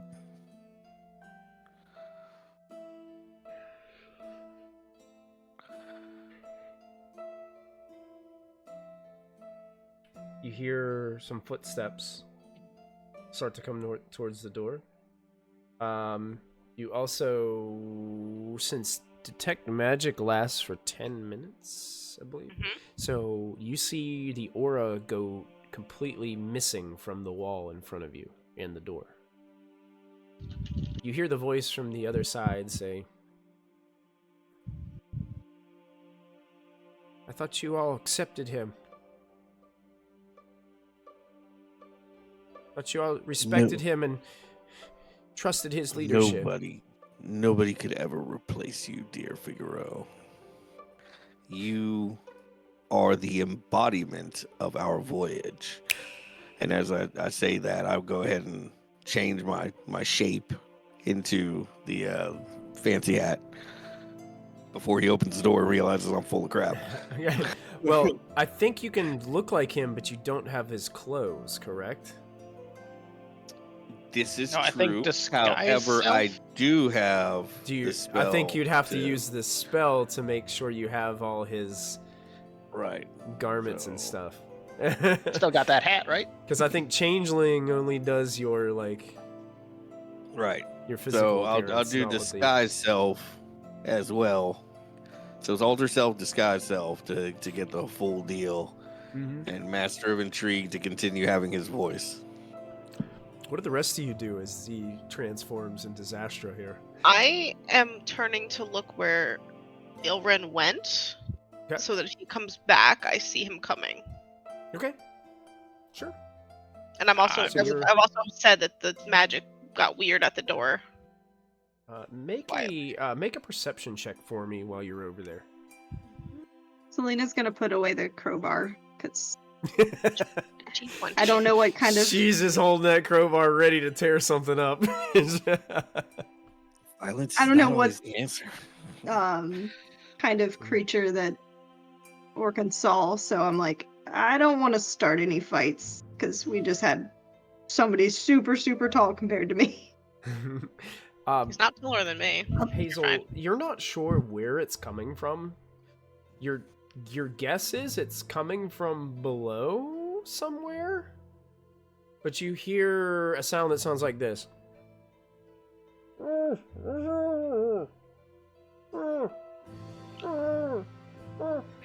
Hazel hears that and just goes, "I need your crowbar," and we'll fucking jam this crowbar into the floor Into the floor? underneath. Okay. What are you doing? There's a person. Shut up! Shut up! She's trying to. Okay. Why don't Words. you go ahead and make a strength athletics check with advantage for me, as all of a sudden the door clicks unlocked from beyond. Good thing there's with advantage there, because You bet the second one was worse. I know. This floor is pretty sturdy. You do kind of you get the crowbar to put down in between two boards, and you start to pry one up a bit, and you can see that there is another floor below this one. But right now you don't have any indication. Both of the stairwells seem to go back up. There's not a down stairwell here on this side. The door unlocks over on the other side, and it begins to open slightly. And coming face to face with the new Zastra standing at the doorway, just peeking through, is a tiefling. Let me see if I can show you what he looks like. I think I have a picture of him.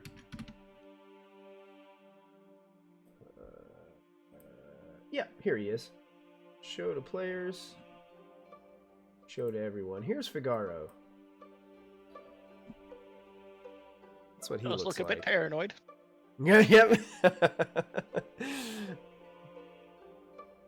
Definitely got the look in his green eyes. Got this very nice cloak on and some very nice armor, flowing tail there. Back. Looks paranoid towards you. It's like, Zestra, we've had this conversation. We've had this conversation before. I'm not cut out to lead. Oh, my dear, dear Figaro. And I'll reach my hand over and gently place my hand on his cheek and gaze into his eyes as I spend a sorcery point to cast Identify. And subtly, without any somatic or verbal, start channeling to try to identify to see if there's any spell being cast on him. Charm, otherwise, anything. Any ongoing spells whatsoever. With Detect Magic up and the door open, does anything change? You're seeing the same kind of abjuration evocation coming from kind of like what would be the pouch that he has on his waist. Say And that to Forrest. Something magic on his pouch. but you guys are kind of out of sight of him. I think it's odd that's kind of just like, because he's just barely like peeking out through the door. Like he can't even see down the hallway to where you guys are. And he, as you cast this, there isn't like a magic aura like coming from him or anything magical coming from him, but he has this glassy gaze to you from your experience with magic, which is a tall tale sign of some kind of memory tampering magic.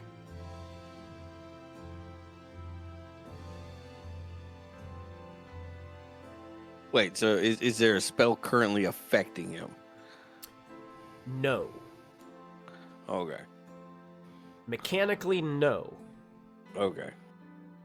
So, I get But the idea he that is giving magic you has already... something has already affected him.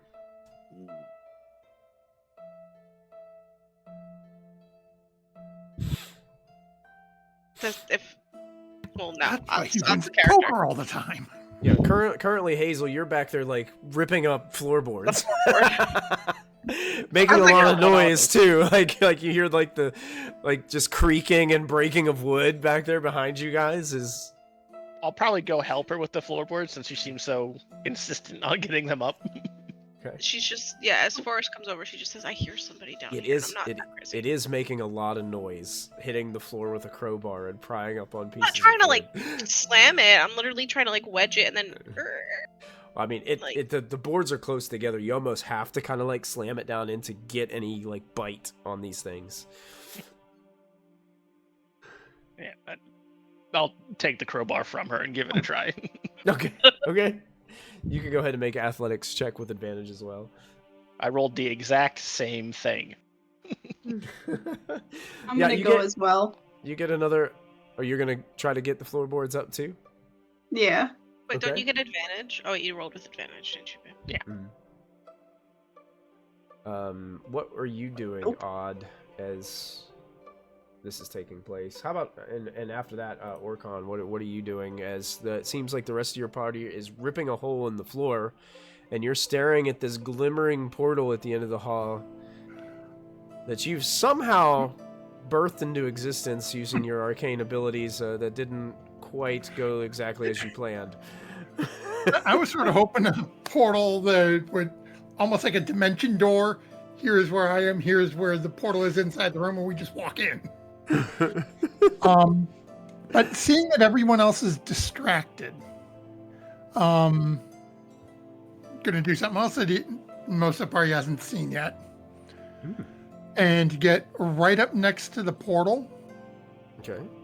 And then calling back, because this individual has been around for a while, just not summoned recently. He's going to call back his familiar. Okay. And as a small little four-winged sprite reappears, and he's going to, oh, very quickly, I'm sorry, this wonderful portal, we need to know what's on the other side of it. The others aren't paying attention. Right.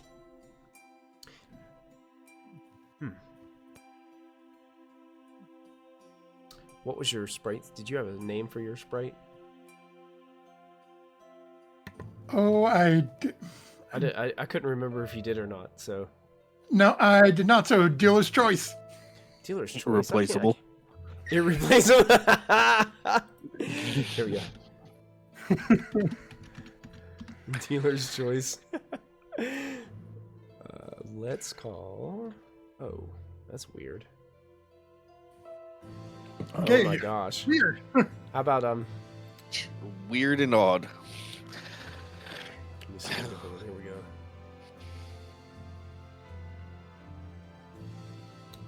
How about Swift? That'll work. That'll work. So Swift kind of looks at you. He's like, right. And so are we both going or just me? No, just you for the moment. We're trying to get someone out of a room, but we need to know if it's safe to jump through here. Okay. Here we go. Flies towards the portal and just vanishes in there. Now, how do you communicate with this familiar? What are the communication rules on that? Hey, can somebody do me a favor and roll a d6? I'm not taking part in this. Oh, that's never good. I'm not doing that. I'll have no part in the death of a familiar. 3. Here we go.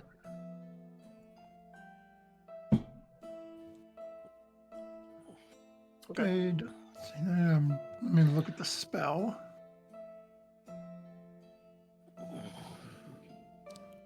While your familiar is within 100 feet of you, you can communicate with it telepathically.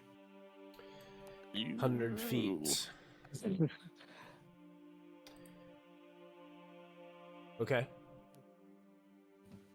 And it can it can telepathically communicate with you as well. Like Yep. Okay. It disappears through the portal, and you don't hear anything.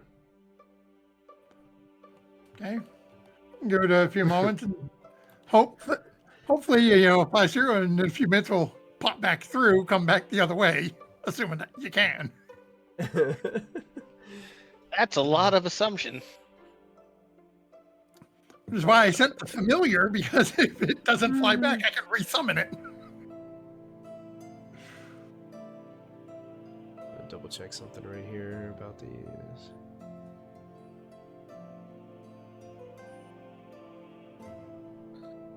Okay. How much time would your familiar spend at this other location before returning to the portal? Realistically, more. I'd say no more than a minute or two. Okay. Just quick. Okay, is it safe? Do I recognize? And Okay. what are we dealing with? And then come back through. Let's do this. Roll me. I just need a 50-50 roll. A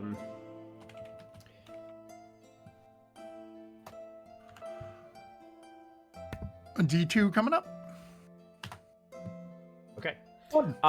Your familiar pops back through the portal, and immediately after that familiar pops through the portal goes and vanishes.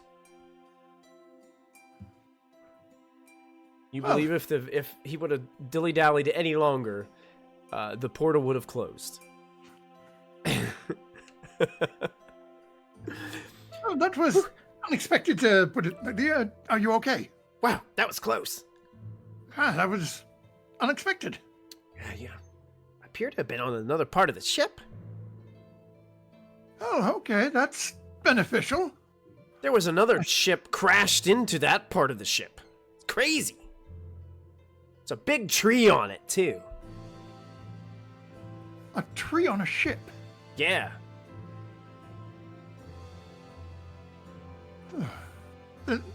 Oh. Cheerio, it's going to be interesting. Hang around, have a seat. What are they doing?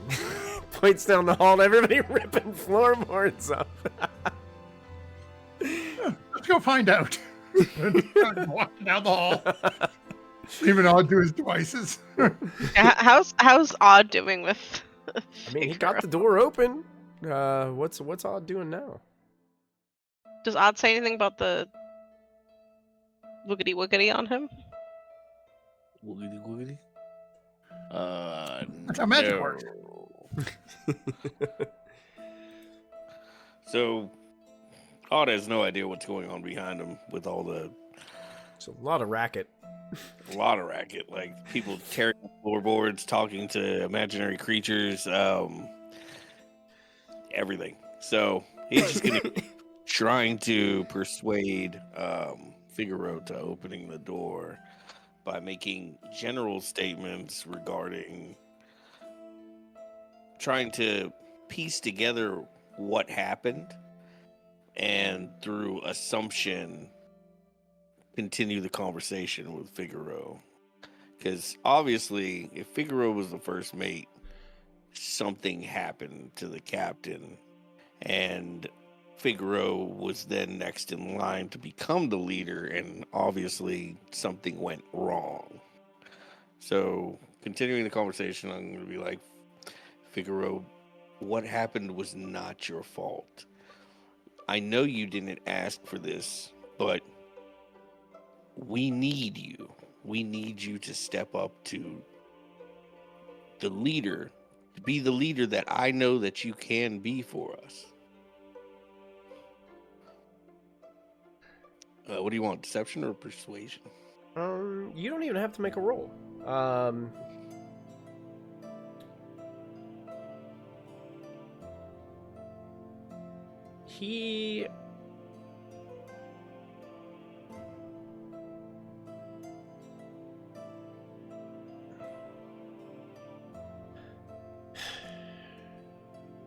He kind of starts to speak to you, and he's like, again, it's that, like, listen, we've had this conversation, and I've been honest with you each time. I'm not meant for this. I failed you all. I failed the whole crew. And I can't be the leader that Ilrin is. Ilrin's got the confidence, the charisma, just the aura of a leader. He's someone you should trust. And what exactly do you suggest when we put our trust in an individual that is bound to betray us? What then, Figaro? Will you blame yourself again? Think about that.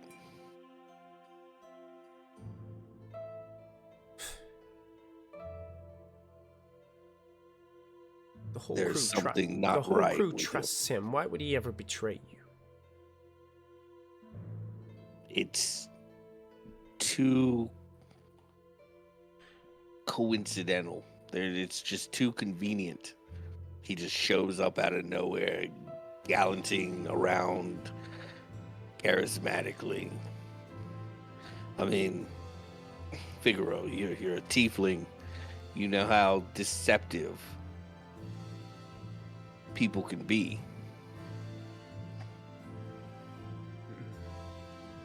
I know. And this ship was, its whole purpose was to herald hope and community. Restore order across the entire multiverse.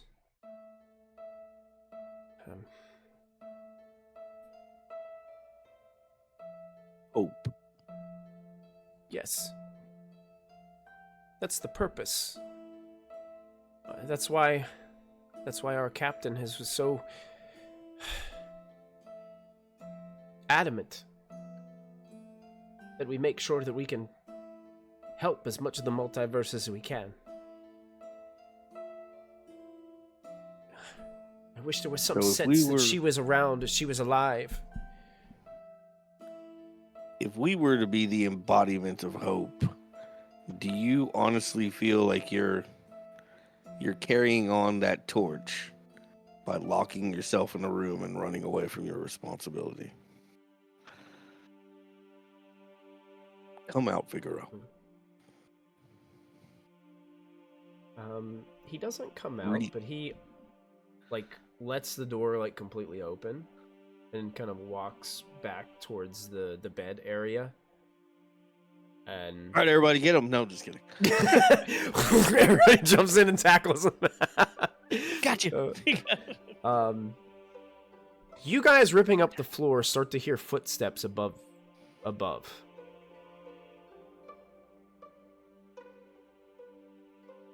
Can I roll one more time to see if I can actually pry something up? You can.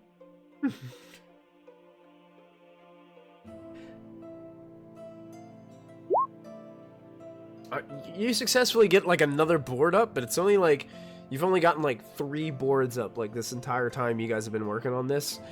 So can it's I, not see down there a little bit. You can see that there's another it seems like another floor below, but it's very dark.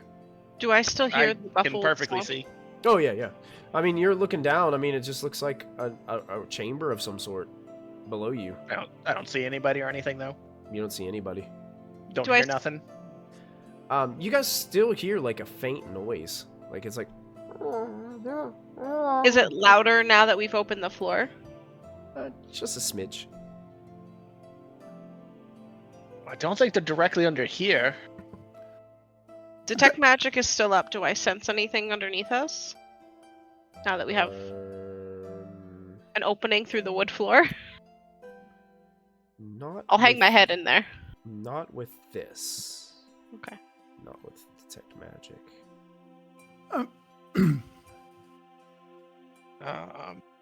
I'm going to go to one of these other doors back here. Yeah. Open that and go into this room and see if I can hear anything better in this room. Okay. As you're kind of listening, you hear it a little bit louder, but not that much. So I'm getting closer. At that point, you guys are starting to hear the footsteps getting closer to the steps above. Hazel's gonna. Oh, go ahead. Oh, go. No, Orkhan go. Orkhan's gonna look at Swift sitting on his shoulder. He walked over to see what's going on and gonna go down and pull out looking at Swift's sword. Just gonna very lightly touch the sword and cast a light on it. Okay. Swift, do me a favor. Through that hole down, we think there's somebody trapped. Can you go see if you can find them? Sure. Flies down with the sword, kind of lighting the way. Oh, and I will correct myself. Detect magic goes for what distance? 30 feet. 30 feet? I believe so. You would get an aura coming from downstairs of transmutation magic. Uh-oh. Rip Hazel. Swift. Yeah, where's... Can so Swift, you don't see through your familiar's eyes or anything like that. You don't have abilities that make you do that or anything like that. Or Yeah, I do. Okay, well, so you can. Do you have to Yeah, so basically I'm just letting him look around, Okay. and the minute he says he found something, then I'll jump down at that point. Basically, he flies down there, and you can hear him fidget with something. It's sorry, a locked door. Okay, let me just make sure I'm remembering that right, and that I did actually take that one. It does sound like there's someone down here, though. Do you think it's also just a base ability of Find Familiar, isn't it? That you can see through your familiar's eyes?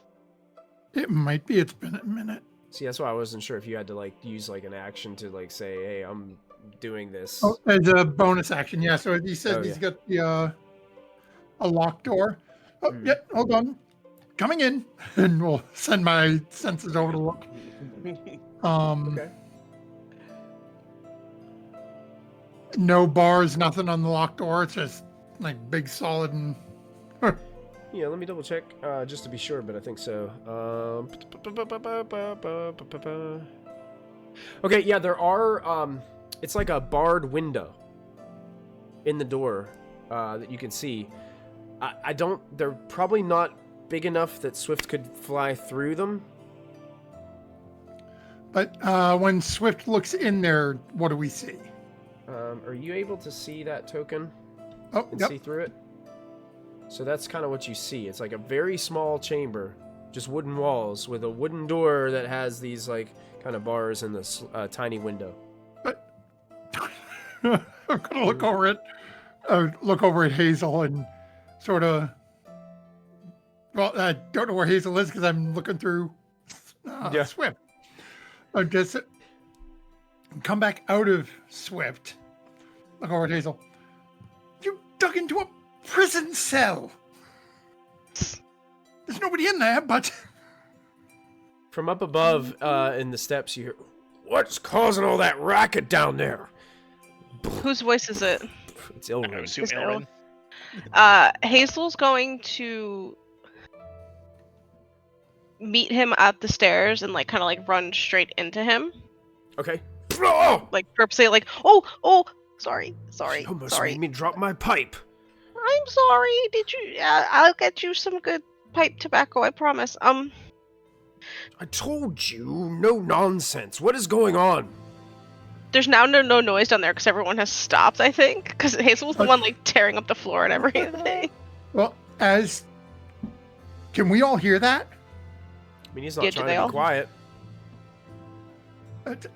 Orca all of a sudden is gonna go, oh! And because I'm standing near the hole, basically just drop one of my legs into it. Make it look like I fell through the floor. Selena's gonna run over. Make a and- deception check for me, Orcon. What are you doing, Selena? I was gonna run over to where Hazel and Forrest were tearing up the board and try and grab the crowbar and hide it real quick. Hide the evidence just in case. Okay. Do you want me to make a deception check as well? Yes, go ahead.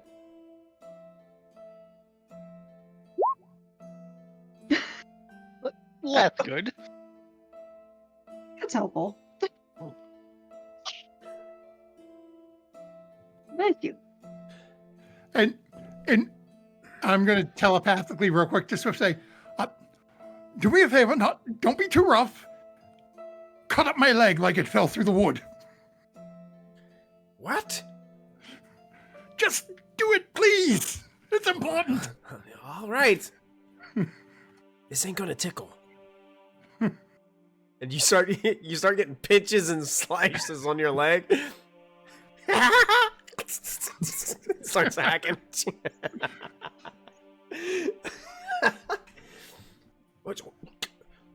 What did you do? We didn't do this shit. There's shoddy craftsmanship everywhere. Look at this. There's just a hole in the floor. This ship was a beaut. Was, of course. I mean, It cracking into crashed. something will cause structural damage. It's to be expected, really. Why are you? Dude. Selena's gonna be like half crying, half trying to pull an organ up, but not really actually trying.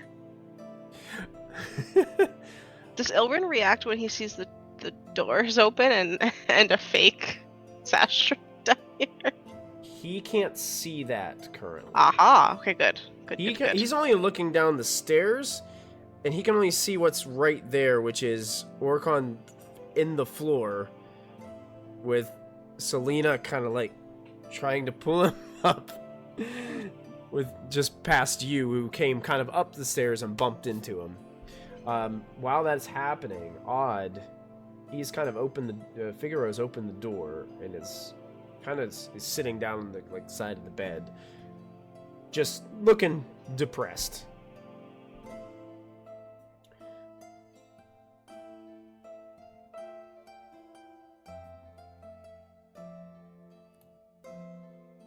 And I'd probably say at about this time, Detect Magic is gonna wear off.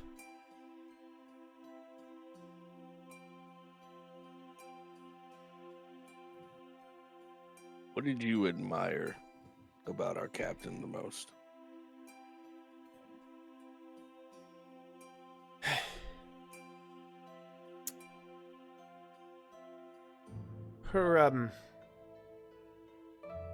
Her resilience.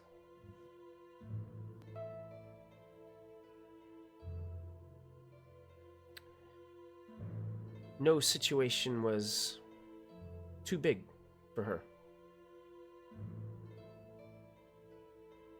No challenge was too difficult.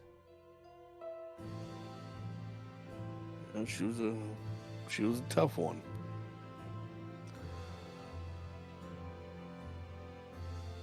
Do you know how she got to be that resilient?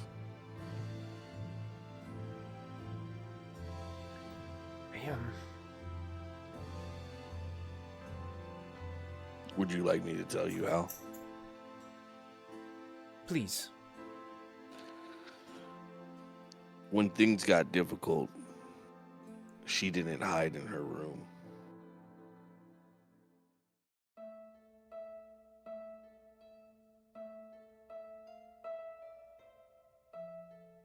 Make an insight check for me. With advantage. Oop again? I mean, we always have advantage. Our insight rolls suck. Yeah. Jesus. You're getting the idea that because of the effects that are currently causing Figaro's illness, that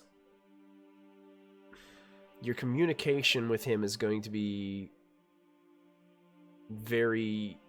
It's not going to be fruitful. There's got to be another means to cure him. All right. I didn't want to have to slap him. No. It's come to this. It's come to fisticuffs. Let me show you my hands. Tender love.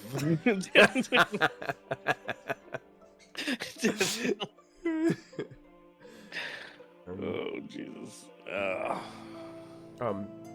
While you're kind of pondering that, and you keep your insight tells you that this is you can keep on like communicating with him like this, but the fact that you got into the room suggests that he has a level of trust right now because he thinks you're someone else.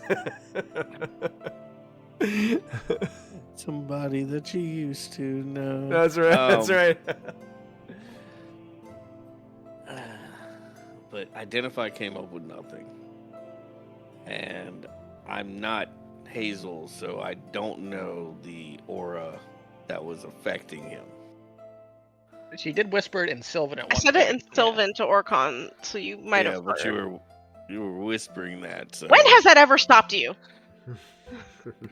When it's a whisper. Or having a conversation.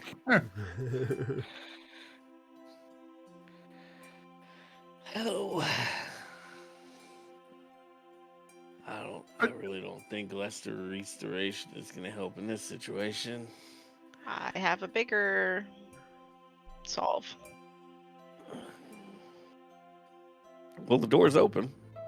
I'm cutting off. He doesn't know any of us. We're waiting for you to invite us. I'm cutting Yeah. off a hippo right now. Oh, yeah, and Ilrin standing there is like, oh, listen, I was sitting on a really good hand. I could have. You can go back upstairs and sit on that hand. He shouts down towards Orcon. Will you please repair that? Yeah. It's right at the bottom of the steps. Someone's going to hurt themselves. We know how to You fix don't things. say. And he pulls his leg out and it's all fine. Yeah, as Selena finally gets your leg out, you can see your sprite is still jabbing the bottom of your foot as you're pulling your. That's enough. That's enough. Thank you. And Ilrin just and he starts smoking his pipe and begins to walk back away from the rest of you. Alrighty. I've come to a decision. It's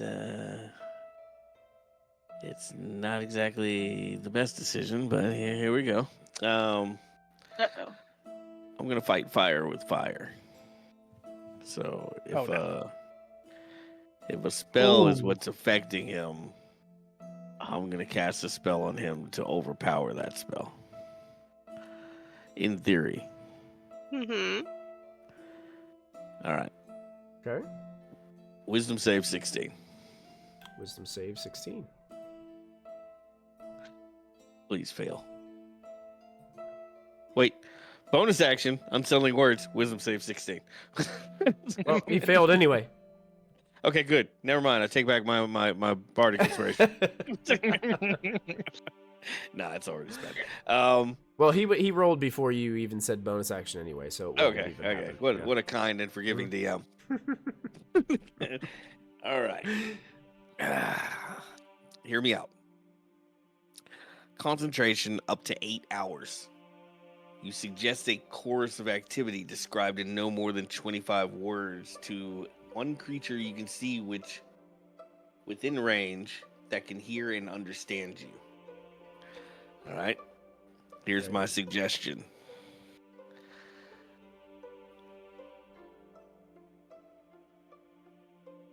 Whatever is affecting, whatever is stopping you from being the best leader you can be, I need you to, I can't think of the word, overcome it, and be that leader. And that was suggestion? Yep. Double check something. 22 words right under the lines. I could also use shorthand, like conjoined words. I mean, Yo. contractions? Yo, what it do?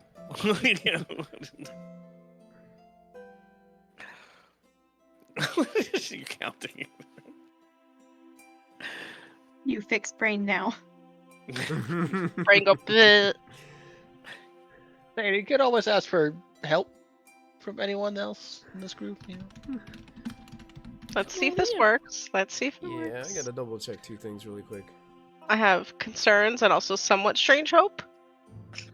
Once you get into all these high level things, there's a lot of words to read in between. Oh, jeez. While you're doing that, Orkin's out of the hole. Selena's gonna take the floorboards and put them back, but upside down, Oh my god. so that if we go back and forth, we notice that there's some difference. Somebody else might be like, it's just part of the ship. But for us, we know.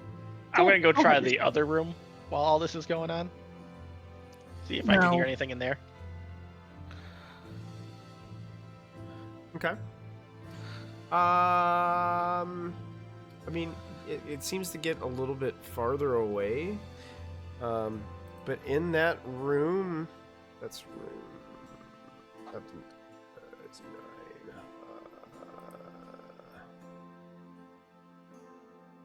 That's not right.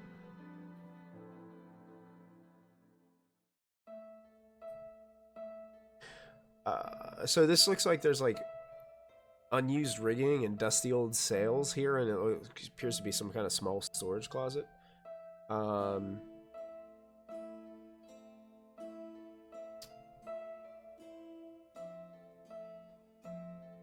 Make a perception check for me, Forrest. Okay. As you're scoping this place out,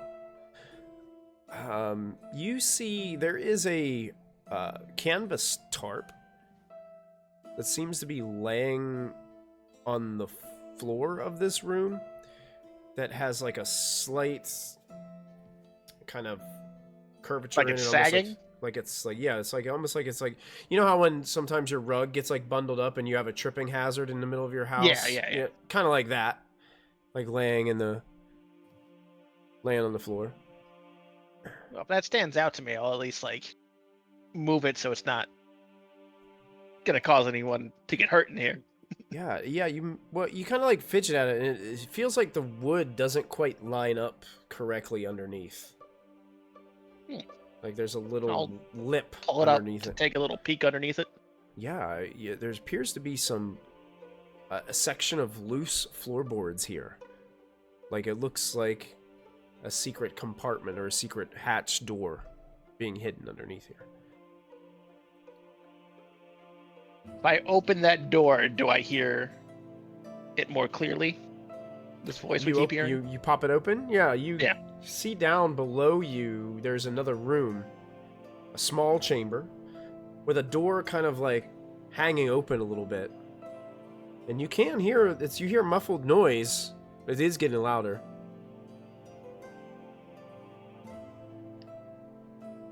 Gonna like, not like shouting, but just so make sure that they can hear me. Okay. I think I found a way down. Lena's gonna follow. Yeah, Orkan's gonna walk over. Yeah. Hazel will cast message into the room at odd, just so he hears it, because she knows he's doing a trick right now, and we'll just say, "Do you want me to stay up here with you, or do you want me to go down with the others?" And he can, like, respond, and knowing odd, he can make it fit in a conversation, so it's fun. So Odd, you are hearing this message to you as you're... How He was dirty is this? describing how he was taking care of Figaro. How dirty is the floor? How Is it dirty kind of is dusty? A little bit. Okay. I'm going to Not much though. play This with him. actually, this room is actually probably like one of the cleanest that you've been in. I mean, it still has the dust from just settling after. No, a wreck, no, but- not the room I'm in. Oh, The room, the hallway, the one that they're in. yeah, a little bit. A little bit. I'm gonna play with a new toy since it's 2024. Cantrip, elementalism, beckon earth. I'm gonna write in the dust in response, since I can't respond to message, and it's gonna say, "I should be okay." Smiley face. Smiley face. Yeah, smiley face emoji. Hazel sees that and just kind of goes, "Ooh," and then message back, "You need to show me that sometime. I'm going downstairs." Oh, Shout wait, it. sorry, sorry. It says single word, so smiley face emoji. That's it. She takes that to mean that he's okay, so she'll just say what I just said. That like, "Ooh, fun. Show me that sometime," and then I'm gonna go downstairs. So you were asking about a wall? Yeah, so looking out here, this is just open to the world, right? Yep. Yeah, so Forrest is mentioning he's found a way down, and Orkan starts charging that direction. He's actually just sort of going to look, and before going over there, can I like walk over to the edge and look down? Just sort of lean out and look down. Can I see the floor beneath us? No, because like where you're at is like you could just walk right to the ground, like the body of Havoc, and just start like walking. Oh, okay.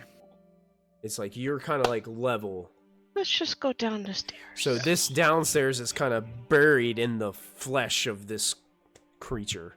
Ugh. Lovely. All right, well, I'm gonna Or kind of like at an I'm gonna angle. go through this little hidden door I found. Okay. I love Yeah, what you've done to the you kind of. place. Can you see in the dark? Yes. can. Oh, yeah. Yes, I can. Yeah, you hop down. I'll move you down there. There you go.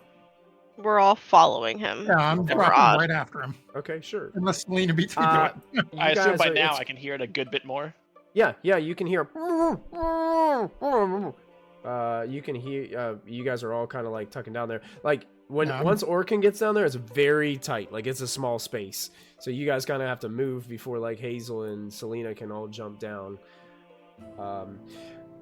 Yeah, Figaro looks at you, Odd. It's like, what are you doing? Short circuited his brain.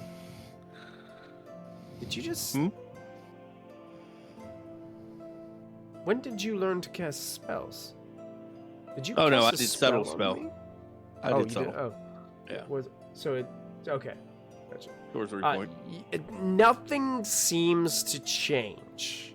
Like the suggestion doesn't seem to work.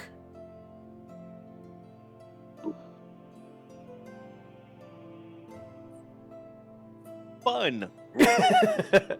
Like it's almost whatever this is just too powerful for this suggestion to take I root and Did overcome. say to Odd that before, as a quick message, like show me that trick sometime. Mhm. I'm pretty sure I also threw in shout if you need me. So if he were to call somebody in to help, I don't think Figaro. I'm just reminding everybody what was said before all technology went poo-poo.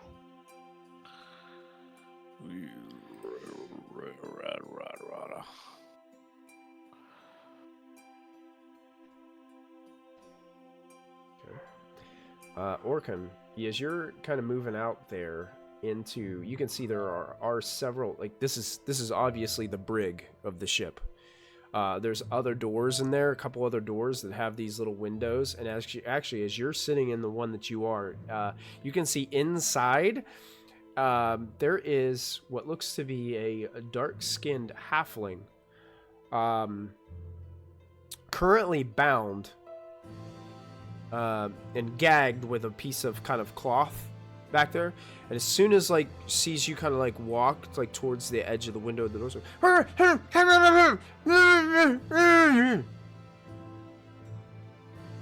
Can Selena understand any of this? just sounds like You said garbled halfling. because she's got Yeah. a piece of cloth in her mouth. She's trying to shout something to you guys and just coming out as muffled noise. Okay, I immediately just try to open the door. It is locked. Okay. Selena's gonna grab the crowbar. Okay. Not quite yet. We don't want another scene. She's getting ready because I think Odd might have pick locks. Sleight of Yeah, hand. that's definitely odd. He's still upstairs. Dang. When I realized that I can't see down here except for the light coming off of Orkan's sprites. Yeah, Sword. there's light glaring out of the other cell behind me. Hazel's just gonna go, well, I'm too big to be down here and I can't open doors. And Hazel wants to go back up. Okay. And I don't know where that is on this map, so I'm not I'm not moving my token. Yeah, you have to kind of like pull a crate up and stand on a crate or whatever to get back, Yeah. or somebody gives you a boost Yeah. back up Or there. just fly. You're very tall, Yeah. or just mentally think of it and you just start I mean, hovering back up through there. How is this locked? Is it like a padlock or like a insert key into the thing lock? Insert key. Yeah, damn it. I think I can break off then. You could try to forcefully open it. I mean, it's all we got right now, so I might as well. Yeah, I'll give him a hand. Actually, you know what? I will move out. I will move to the side and let Selena give him a hand if. Oh, Selena left? I think you moved Oh, the I wrong moved the character. token. I'm sorry. Oh, accidentally I see what grabbed happened. Selena. You there grabbed we the opposite. There we go. go. I was like, I think I'm there, but I don't know anymore. As Force is getting ready, Orchid looks over and he's like, okay. Maybe not. Yeah, well, if Selena will give me a hand trying to, like, shoulder charge this down, I'll give it a roll. Okay. Is she using the crowbar on the door while you kind of like shoulder it? Is that what you guys wanted to do? Because she had that crowbar. I know she wants to use it's just a way to roll with advantage, however we want to flavor it, you know. Yeah, go ahead. Yeah, you can roll with advantage. Selena's going from like the bottom section because she can reach a little lower and Force a little and taller than she is. With the teamwork and the crowbar at the bottom and the shoulder at the top, the door just bursts in and you see the wood kind of shatter where it was locked, and that swings wide open, and you can see that halfling is in there bound. When I hear that shatter, unlock it so I can open it. When I hear that shatter downstairs, I am kneeling where Selena put the floorboards back to make it look like I'm putting it back. Okay. If anyone comes down here. Okay. Sure. There's another level down. They might not even hear this, honestly. I don't know. I don't trust this guy. I think is the problem. So I'm faking. And to help him, door's still locked. Oh, I'm sorry. It is unlocked and open now. Yeah. Now, what they look like? They're like bound and gagged. You said? Yeah, bound and gagged. Yeah. I will at least remove the gag from their mouth until we can figure out what's going on here. Oh, thank you. Thank you for opening this door. Can you help me? Yeah. Help you do what? Explain what happened here. Can you We've unbind literally me? just found this place. Oh, it's hi. Well, listen, I gotta warn the rest of the crew. Warn them of what? What happened? Yeah, everyone is in danger. You are in danger.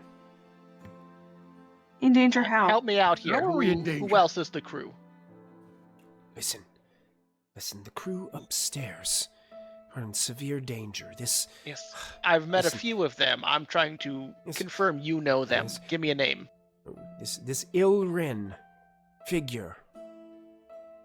See, I saw through his disguise.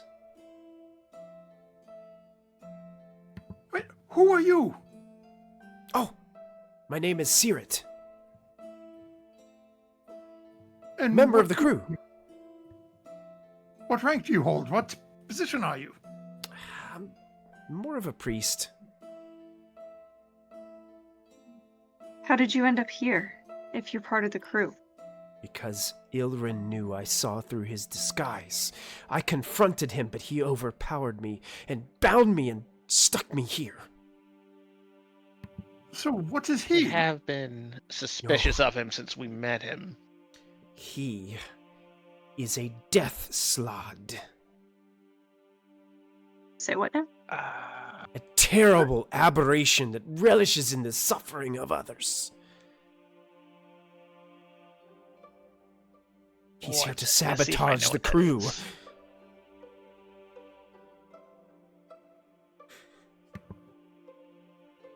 How is he disguised? Some means of magic. Inherent magic. These creatures, they're terrible. They can do this. That's how they can get in within the rags. Is by mimicking someone else.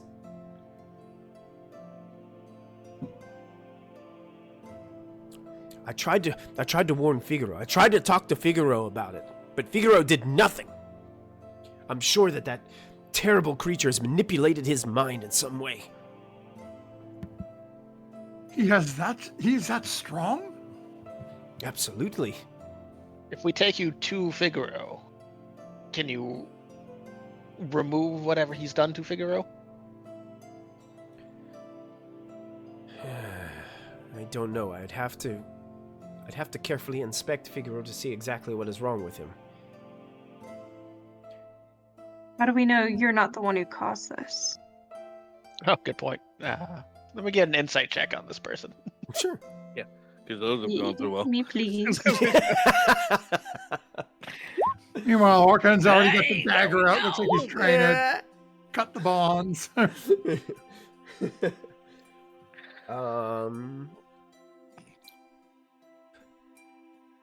You guys, those of you that Forest, and it would be, well, just Forest, Selena, you're not really Okay, I sure. do have advantage still, Selena.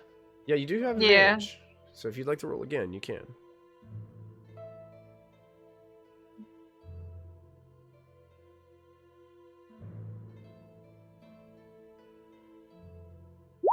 There we go. There we Nat go. 20. Oh, wow. I will say this. Both of you know or have the hunch that this halfling is telling you the truth. Like, you just have this notion in your heart. But there's a sprinkle of something else there. Like, as if, even though this halfling is telling you the truth, it might not be exactly who they appear to be.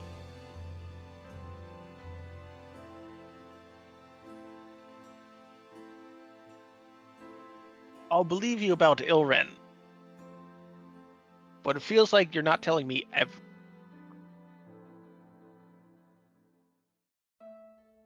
What is it that you want to know?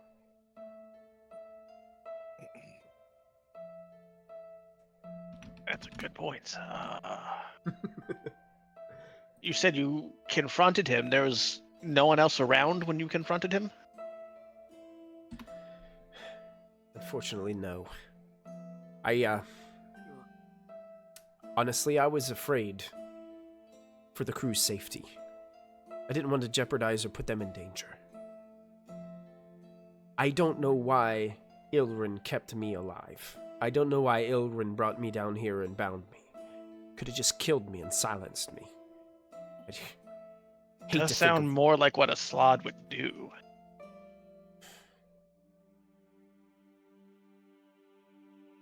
I thought I had artwork of this individual, but apparently it's not in Roll20, so I apologize, guys. Ah. If he's got such ulterior motives and you were part of the crew, how come no one else has come looking for you? My guess is he manipulated them all into a story. Since he's arrived, this crew has undergone several attacks from terrible creatures that I'm sure that he's brought here. Manifestations of evil. Because he enjoys it. They do seem to trust him a little too much for someone they just met.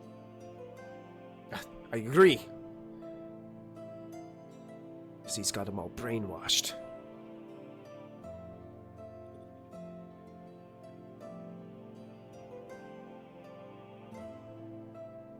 Well, first things first, I'm gonna take you to see Figaro. Let's see if we can help him.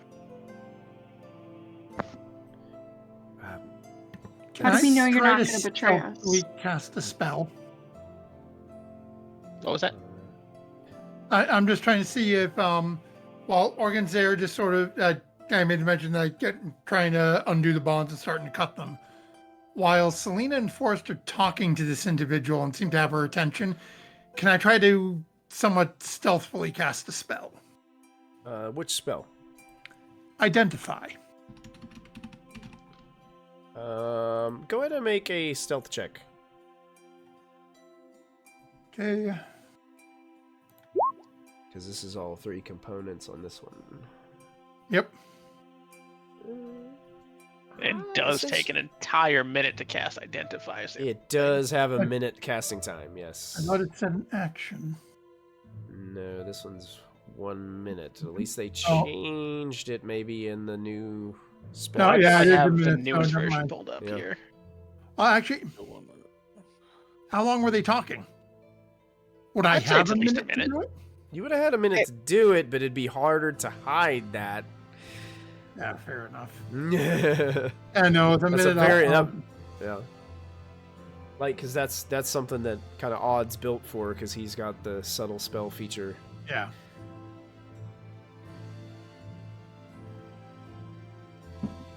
If we take you to Figaro, how do we know you're not going to turn on us?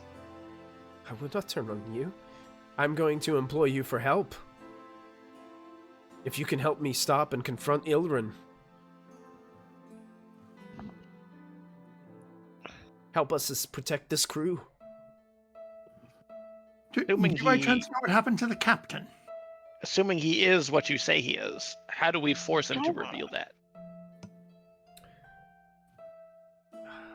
We don't need him to. I've seen it. I know it. But we might have trouble with the others believing that. If we can't if we can't expose him to everyone else, the rest of the crew will turn on us.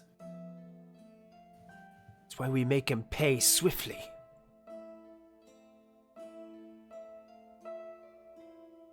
But if he's able to... This creature is pure evil. If he's as evil as to say... Nothing about his intentions are good.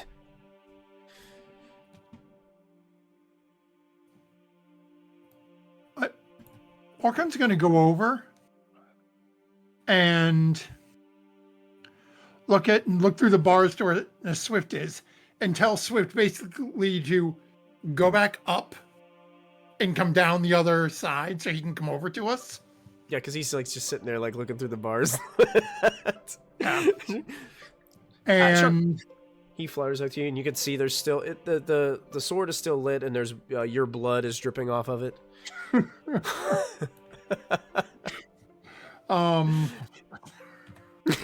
Thanks. Way to throw my train. So once he comes over, I'm going to look at him and say, basically, I'm going to have him use Heart Sight on this strange woman. Yep. Okay. A sprite touches a creature, magically knows the creature's current emotional state.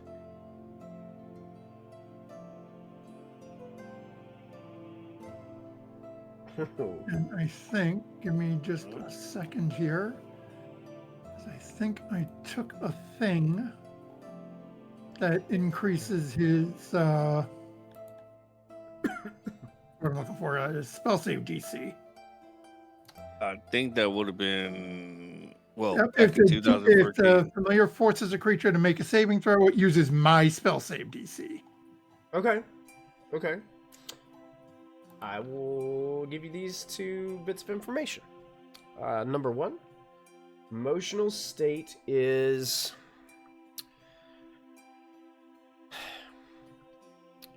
kind of a emotional state of worry and fear. So it's consistent with how she's acting. Because she is one of those things, she automatically fails her saving throw. So I won't roll because she fails. Okay. And you know that the alignment is lawful good. Okay. So no, it's So secretly a celestial, you said. right, as Swift relayed that information. Organs is all on board at this point. It's okay. Let's make sure we let's get upstairs. Yes, I think Hazel might be able to help us out with forcing this creature into its true form. Oh, we can Based ask. on a lot of her magic does revolve around these forms and things.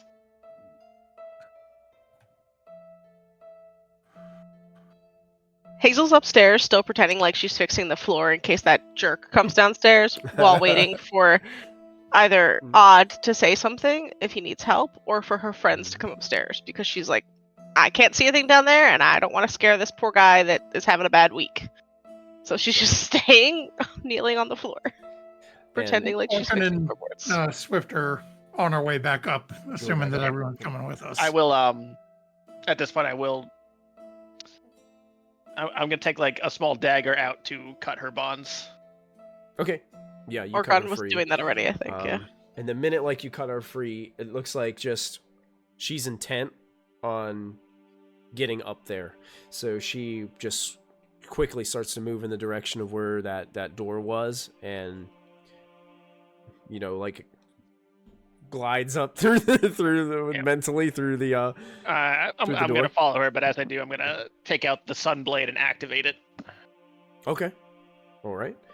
And I think, out of respect for everyone's time for the evening, we are going to end our episode right there.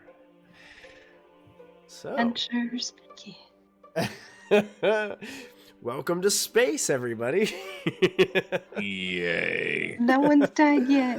Where it's been quite a Hazel still doesn't like this whole "there's no ground, I was flying" thing. Like, I mean, we haven't opened a door and suddenly a demon yet, so yeah, it's going slightly better than normal. Yes. A lot of strange activity going on this ship right now. Yes.